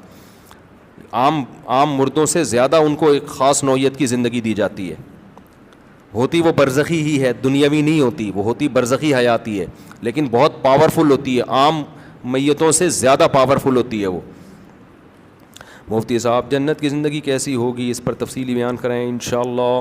مفتی صاحب ایتھیس اللہ کہتے ہیں کہ قرآن میں دلائل دیں اور عقل سے دلائل دیں. یہ تو کئی دفعہ بیان کر چکا ہوں میں, پھر دوبارہ کر دیں گے. میرے رشتہ دار نے میری کچھ مدد کی اور میرے سارے بہن بھائی کو بتا دیا. میں نے کہا آپ نے کیوں بتایا؟ انہوں نے کہا اسلام میں کچھ عمل دکھلانا بھی چاہیے تاکہ لوگوں میں ترغیب ہو. اب میرے بہن بھائی مجھے تانا دے رہے ہیں. ابے بھائی آپ نے قرآن میں یہ ہے کہ دکھا کے بھی خرچ کرو اور چھپا کے بھی خرچ کرو. چھپا کے اس لیے تاکہ اخلاص ہو, دکھا کے اس لیے تاکہ لوگوں کو ترغیب. لیکن جس کو دے رہے ہو وہ عزت دار آدمی ہے تو پھر اس کے بارے میں مت بتاؤ. آپ اپنے ریلیٹیو کو دے دیا, ساری دنیا میں بتا دیا میں نے اس کو دیا ہے, تو یہ اس میں تو بے عزتی ہے نا اگلے کی. تو یہ غلط چیز ہے, اس سے توبہ استغفار کرنا چاہیے. جناب والا کیا ہر نیک کام کرنے سے پہلے نیت کرنی پڑے گی؟ کر لینی چاہیے تو ثواب زیادہ ملے گا. جیسے کہ حقوق العباد, ہمیں تو بچپن سے حقوق العباد وغیرہ سکھایا جاتا ہے, تو کیا ہر اس سے پاگل ہو جاتے آدمی. اب ابا کو کچھ دے رہے, میں نیت کرتا ہوں ثواب حاصل کرنے کی, یہ لو ابا. بیگم کو کچھ لا کے کھلا رہے, میں نیت کرتا ہوں ثواب حاصل کرنے کی. بس دل میں نیت کرو, اے اللہ میں جس مخلوق کو بھی کھلا رہا ہوں کس کے لیے؟ تیرے لیے. تو بس یہ کافی ہے. ہر دفعہ نیت کر لو تو اور اچھی بات ہے, لیکن وہمی نہ بن جاؤ پھر. مفتی صاحب آپ مسائل کے سیشن سے پہلے 4 رکعت پڑھ لینے کا کہتے ہیں, اس کے بعد 2 رکعتیں بھی تو سنت موقدہ ہوتی ہیں. 4 رکعتیں سنت موقدہ, اس کے بعد 2 رکعتوں کے بارے میں اختلاف ہے کہ وہ سنت موقدہ ہیں یا نہیں ہیں. تو ہماری تحقیق یہی ہے کہ وہ سنت موقدہ نہیں ہے. بعض علماء کہتے ہیں موقدہ ہیں. اتنی لمبی نماز ہو جاتی ہے جمعے کی یار, لوگوں کو آسانی بھی تو دینی چاہیے نا اس زمانے میں. دونوں قول ہیں تو آسان قول کو لے لینا چاہیے, سمجھتے ہو. پڑھ لے تو اچھی بات ہے, نہ پڑھیں تو بھی ٹھیک ہے. میرے لیے دعائیں خیر فرما دیجیے, دل سے دعا اللہ تعالیٰ آپ کو دنیا اور آخرت کی بھلائی دے. اہلیہ نے سلام بھیجا, دل سے دعا جی, علیکم علیہ السلام, دل سے دعا آپ دونوں کے لیے. یورپ کے قانون کے مطابق طلاق یا خلا کی صورت میں آدھی جائیداد دینی پڑتی ہے. شریعت کے مطابق اگر مال عورت کا ہو تو مرد کو کیا حکم ہے؟ جبکہ اس نے خلا کی شرط یہ لگائی ہے کہ جائیداد ملے گی تو طلاق دوں گا. یہ شرط صحیح نہیں ہے. مرد نے جب طلاق دے دی تو صرف مہر دینا پڑتا ہے اور عدت کا نان نفقہ دینا پڑتا ہے, اور عورت نے اگر طلاق لی ہے تو اس کو مہر واپس کرنا پڑتا ہے, جائیدادیں دینی نہیں پڑتی. سمجھتے ہو؟ تو طلاق کی صورت میں جو یورپ میں قانون ہے کہ آدھی جائیداد عورت کی مرد کو دے دی جائے یا مرد کی عورت کو, یہ غیر شرعی قانون ہے, تو مرد کے لیے وہ لینا حلال نہیں ہے. اگر قانون نے فیصلہ کر دیا کہ عورت کی آدھی جائیداد مرد کو دی جائے گی تو مرد پر لازم ہے کہ وہ واپس کر دے. قانون نے فیصلہ کر دیا کہ آدھی جائیداد عورت کو دے دو تو عورت پر لازم ہے کہ وہ واپس کر دے. سمجھتے ہو کہ نہیں سمجھتے؟ ان کا قانون ہے, وہ اپنے حساب سے چلیں گے, ہم کس کے حساب سے چلیں گے؟ اپنے, کیونکہ اللہ کا قانون پہلے موجود ہے ہمارے سامنے. اچھا بھائی, مفتی صاحب آپ نے سورہ بقرہ کی تفسیر بیان کرتے ہوئے کہا تھا کہ بغیر علم ارادے کے کفری جملہ کہنے پر گناہ نہیں, پھر نکاح کی تجدید بھی. بعض دفعہ لوگوں کو پتہ نہیں ہوتا ہے, ایسی غلطی سے منہ سے کچھ نکل جاتا ہے, فوراً لوگ فتویٰ لگا دیتے ہیں. شلوار پینٹ کو ٹخنوں سے نیچے کرنے نماز پڑھنے سے نماز پر کیا اثر ہوتا ہے؟ نماز قبول نہیں ہوتی, حدیث میں ممانعت ہے. ان اللہ لا يقبل صلاة رجل مسبل ازارہ, کوئی بھی چیز جو نیچے آ رہی ہو نا تو آپ اس کو ٹخنوں سے نیچے نہیں لے جا سکتے, اس کو اوپر رکھنا ضروری ہوگا. اور کسی نے بھائی کوئی سوال پوچھنا ہو یہاں سے؟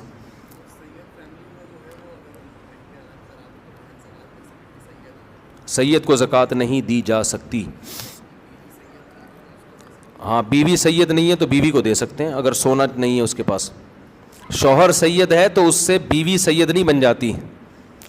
بیوی اگر غریب ہے تو اس کو زکوٰۃ دی جا سکتی ہے, سید کو نہیں دے سکتے. اور کسی نے کوئی سوال پوچھنا ہو؟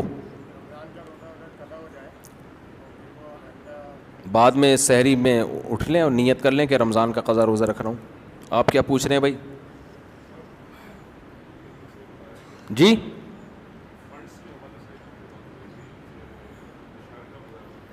ہاں, اسلامی بینک میں ٹھیک ہے.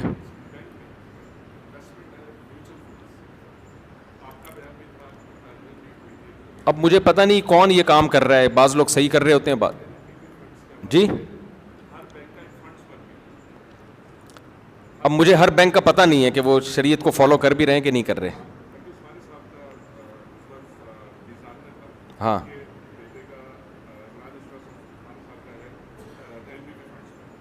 وہاں بھی جائز ہے, ہاں جائز ہے.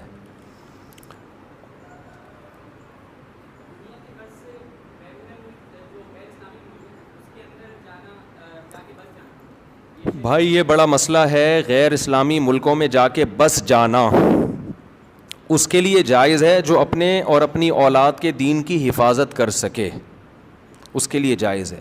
جو حفاظت نہ کر سکے اس کے لیے جائز نہیں. بعض لوگ یہاں خراب تھے وہاں جا کے صحیح ہو گئے, لیکن بعض یہاں صحیح تھے وہاں جا کے خراب.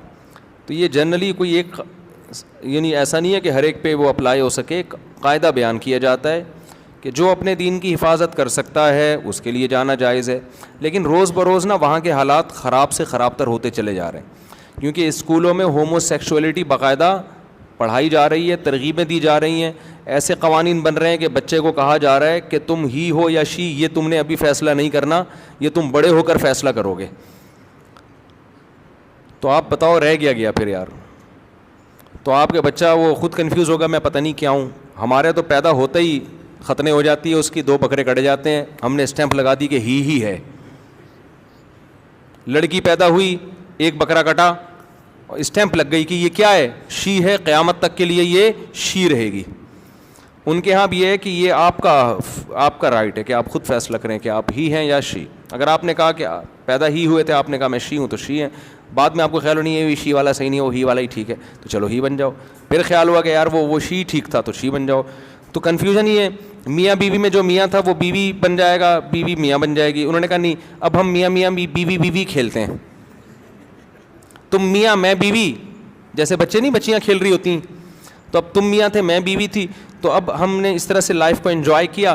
اب ایسا کرو میں میاں تم کیا ہو, تم بیوی. وہ کہتے چلو ٹھیک ہے, ایک ٹیکے کی دیر ہے.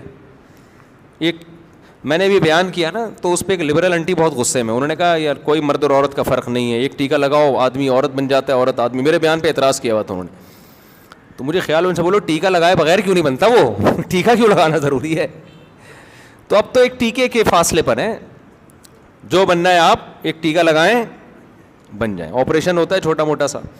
تو اب یہ اگر آپ چاہتے ہو کہ یہ آپ کی اولاد میں یہ چیزیں جائیں تو ٹھیک ہے بھائی, نہیں تو اسی غربت اور مہنگائی میں کیا کرو میرے بھائی, گزارا کرو. مہنگائی ہے, غربت ہے, لیکن جو ہی ہے وہ ہی ہے, جو شی ہے وہ کیا ہے, شی ہے. یہ بہت بڑی اللہ کی نعمت ہے الحمدللہ.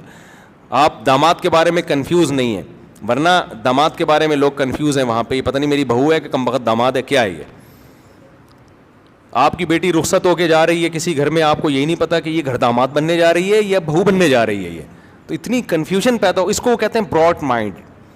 ہم کیا ہیں, آزاد خیال لوگ ہیں. تو ان کے یہاں یہ ہوگا بھائی, ہم لوگ کے یہاں ایسا نہیں ہوتا. ہم لوگ کے یہاں بیٹیاں رخصت ہو کے جاتی ہیں اور وہ بہو بنتی ہیں اور داماد ملتے ہیں جو پورے ہی ہوتے ہیں. کوئی کنفیوژن الحمدللہ اس میں ہمیں نہیں ہوتی. خواجہ سرا ہوتے ہیں, وہ پاکستان میں ٹوٹل 4000 خواجہ سرا ہیں جو سچی مچی کے ہیں, جو قدرت کی طرف سے ہیں. کروڑوں کی آبادی میں صرف کتنے ہیں, 4000. باقی سارے بنے ہوئے ہیں. جب ان کو پکڑا جائے نا تو پتہ چلے گا پورے آدمی ہیں یہ پیسہ کمانے کے لیے بنے ہوئے ہوتے ہیں. ورنہ جو قدرتی طور پہ جو خواجہ سرا پیدا ہوتے ہیں نا, ان کا ریشو 0.1% بھی میرا خیال ہے بہت کم ہے ان کا ریشو. اور وہ بھی اسلام میں خواجہ سرا کچھ نہیں ہوتا. اگر مردانہ علامتیں زیادہ ہیں تو وہ آدمی ہے, عورت والی علامتیں زیادہ ہیں تو کیا ہے, وہ عورت ہے. اس کے پورے عورت والے حقوق ہیں, وراثت. اور یہ تو ماں باپ ظلم کرتے ہیں, کوئی خواجہ سرا پیدا ہوتا ہے تو اس کو حوالے کر دیتے ہیں. اسلام میں حکم یہ ہے کہ اس میں اگر عورت والی علامتیں زیادہ ہیں تو بیٹیوں کی طرح پالو اس کو, مردوں والی علامتیں زیادہ ہیں تو بیٹوں کی طرح پالو اس کو. اور اب تو میڈیکل سائنس نے اور آسان کر دیا, عورتیں والی علامتیں ہیں تو آپریشن کر کے پورا عورت بنا دو اس کو, مردوں والی علامتیں ہیں تو آپریٹ کر کے پورا آدمی بنا دو. اب تو وہ مسئلہ بھی ختم ہو گیا. لیکن اب آپ دیکھو اللہ کی قدرت ہے, کدھر کو سوسائٹی جا رہی ہے ہماری. تو آپ ٹھیک ہے جاؤ لبرل ماحول میں رہو, لیکن پھر یہ کنفیوژن بہت پیدا ہوگی بچوں کے بارے میں. عقیقے میں بڑے مسئلے کھڑے ہو جائیں گے, کیا کریں, 2 کاٹیں کم بخت ایک کاٹیں. ایسا نہ ہو 2 کاٹے بڑے ہو کر اس نے کہا میں تو شی ہوں, آپ کہیں ایک کے پیسے ضائع کرا دیے, پیسے نکال, ہم نے تیرے 2 بکرے کاٹے تھے. تو بڑے مسائل پیدا ہونے ہیں. تو جن لوگوں کو یہ خطرہ ہے کہ وہاں یہ مسائل سے وہ نہیں نکل سکتے تو ان کے لیے ٹھیک نہیں ہے. جو یہ سمجھتے ہیں کہ نکل جائیں گے ہم ان مسائل سے, تو رہ لیں وہاں جا کے. میں نے ایک لڑکی کو اللہ کی رضا کے لیے چھوڑ دیا کیونکہ یہ حرام ہے. اب وہ لڑکی بد دعائیں دے رہی ہے, کیا وہ بد دعائیں بھی لگیں گی؟ نہیں لگیں گی بد دعائیں. اور دیکھو اس سے بڑی نیکی کوئی نہیں ہے کہ انسان اپنے محبوب کو خدا کی خاطر چھوڑ دے, اصل محبوب کی خاطر چھوڑ دے. یہ بہت بڑی قربانی ہے. تو اس پہ اللہ آپ کو انشاءاللہ دنیا میں بھی بہت نوازے گا, آخرت میں بھی بہت نوازے گا. تو یہ جو ہے نا اللہ کی خاطر آپ نے کیا. باقی بد دعاؤں کی پرواہ مت کرو. یہ بد دعائیں, اگر وہ کہتے ہیں نا کوے کی بد دعاؤں سے بیل مرتے تو کوئی بھی بیل زندہ نہ رہتا. اور آپ اس کو بلاک کر دو, گھننے بن کے بد دعائیں نہ لو اس سے. بعض دفعہ میسج دیکھ رہے ہیں, دیکھو کوئی نئی بد دعا تو نہیں آئی ہوئی. تو مقصد ہوتا ہے کہ اس انجوائے کرنا نا, تھوڑا دیکھیں محبوب نے کیا بھیجا ہے, اور خوش ہو رہا ہوتا ہے, کتنا ٹینشن میں ہے بھائی, زبردست. تو اس کا طریقہ یہ ہے کہ نسیم منسیہ, بلاک کر دیا نمبر, ختم. عزت دار آدمی بیوی رکھتا ہے بس, اس کے علاوہ اس کے پاس کوئی آپشن نہیں. اس کی فائدہ پھر وہ اپنی نسلوں میں اٹھاتا ہے. عزت دار اولاد ملتی ہے, غیرت مند اولاد ملتی ہے جو اس کو محبت دیتی ہے. اور جو ٹھرکی قسم کے لوگ ہوتے ہیں, سب سے بڑا نقصان اولاد کو پتہ ہوتا ہے میرا باپ 2 نمبر ہے, وہ باپ کو باپ والی عزت نہیں دیتی. سمجھتے ہو کہ نہیں سمجھتے؟ تو ہمارے گھروں میں جو عزت اور محبت ہیں یہ اسی وجہ سے ہے کہ ہمارے گھروں میں الحمدللہ مردوں میں میجورٹی پاک دامن ہے. اب خرابیاں آ رہی ہیں تو گھروں کا ماحول خراب ہوگا.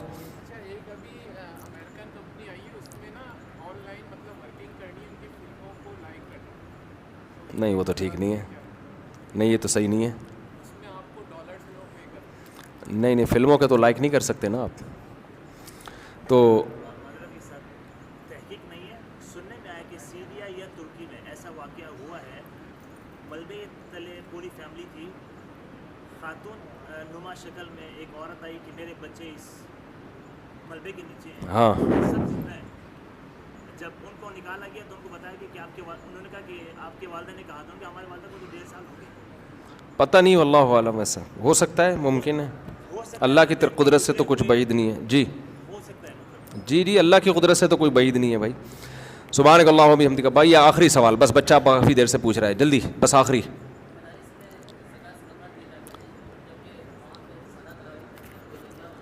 بس مدرسہ قابل اعتماد ہو تو زکوٰۃ صدقہ دیں, قابل اعتماد نہیں ہے تو نہیں دیں, ٹھیک ہے. باقی وہ وکالت نامہ لے لیتے ہیں. نہیں, مدارس میں دونوں طرح کی رقمیں آتی ہیں, زکوٰۃ بھی آتے ہیں, نفلی صدقے بھی آتے ہیں, تو سادات پر پھر وہ دوسرا کر دیتے ہیں. سبحانک اللہم و بحمدک.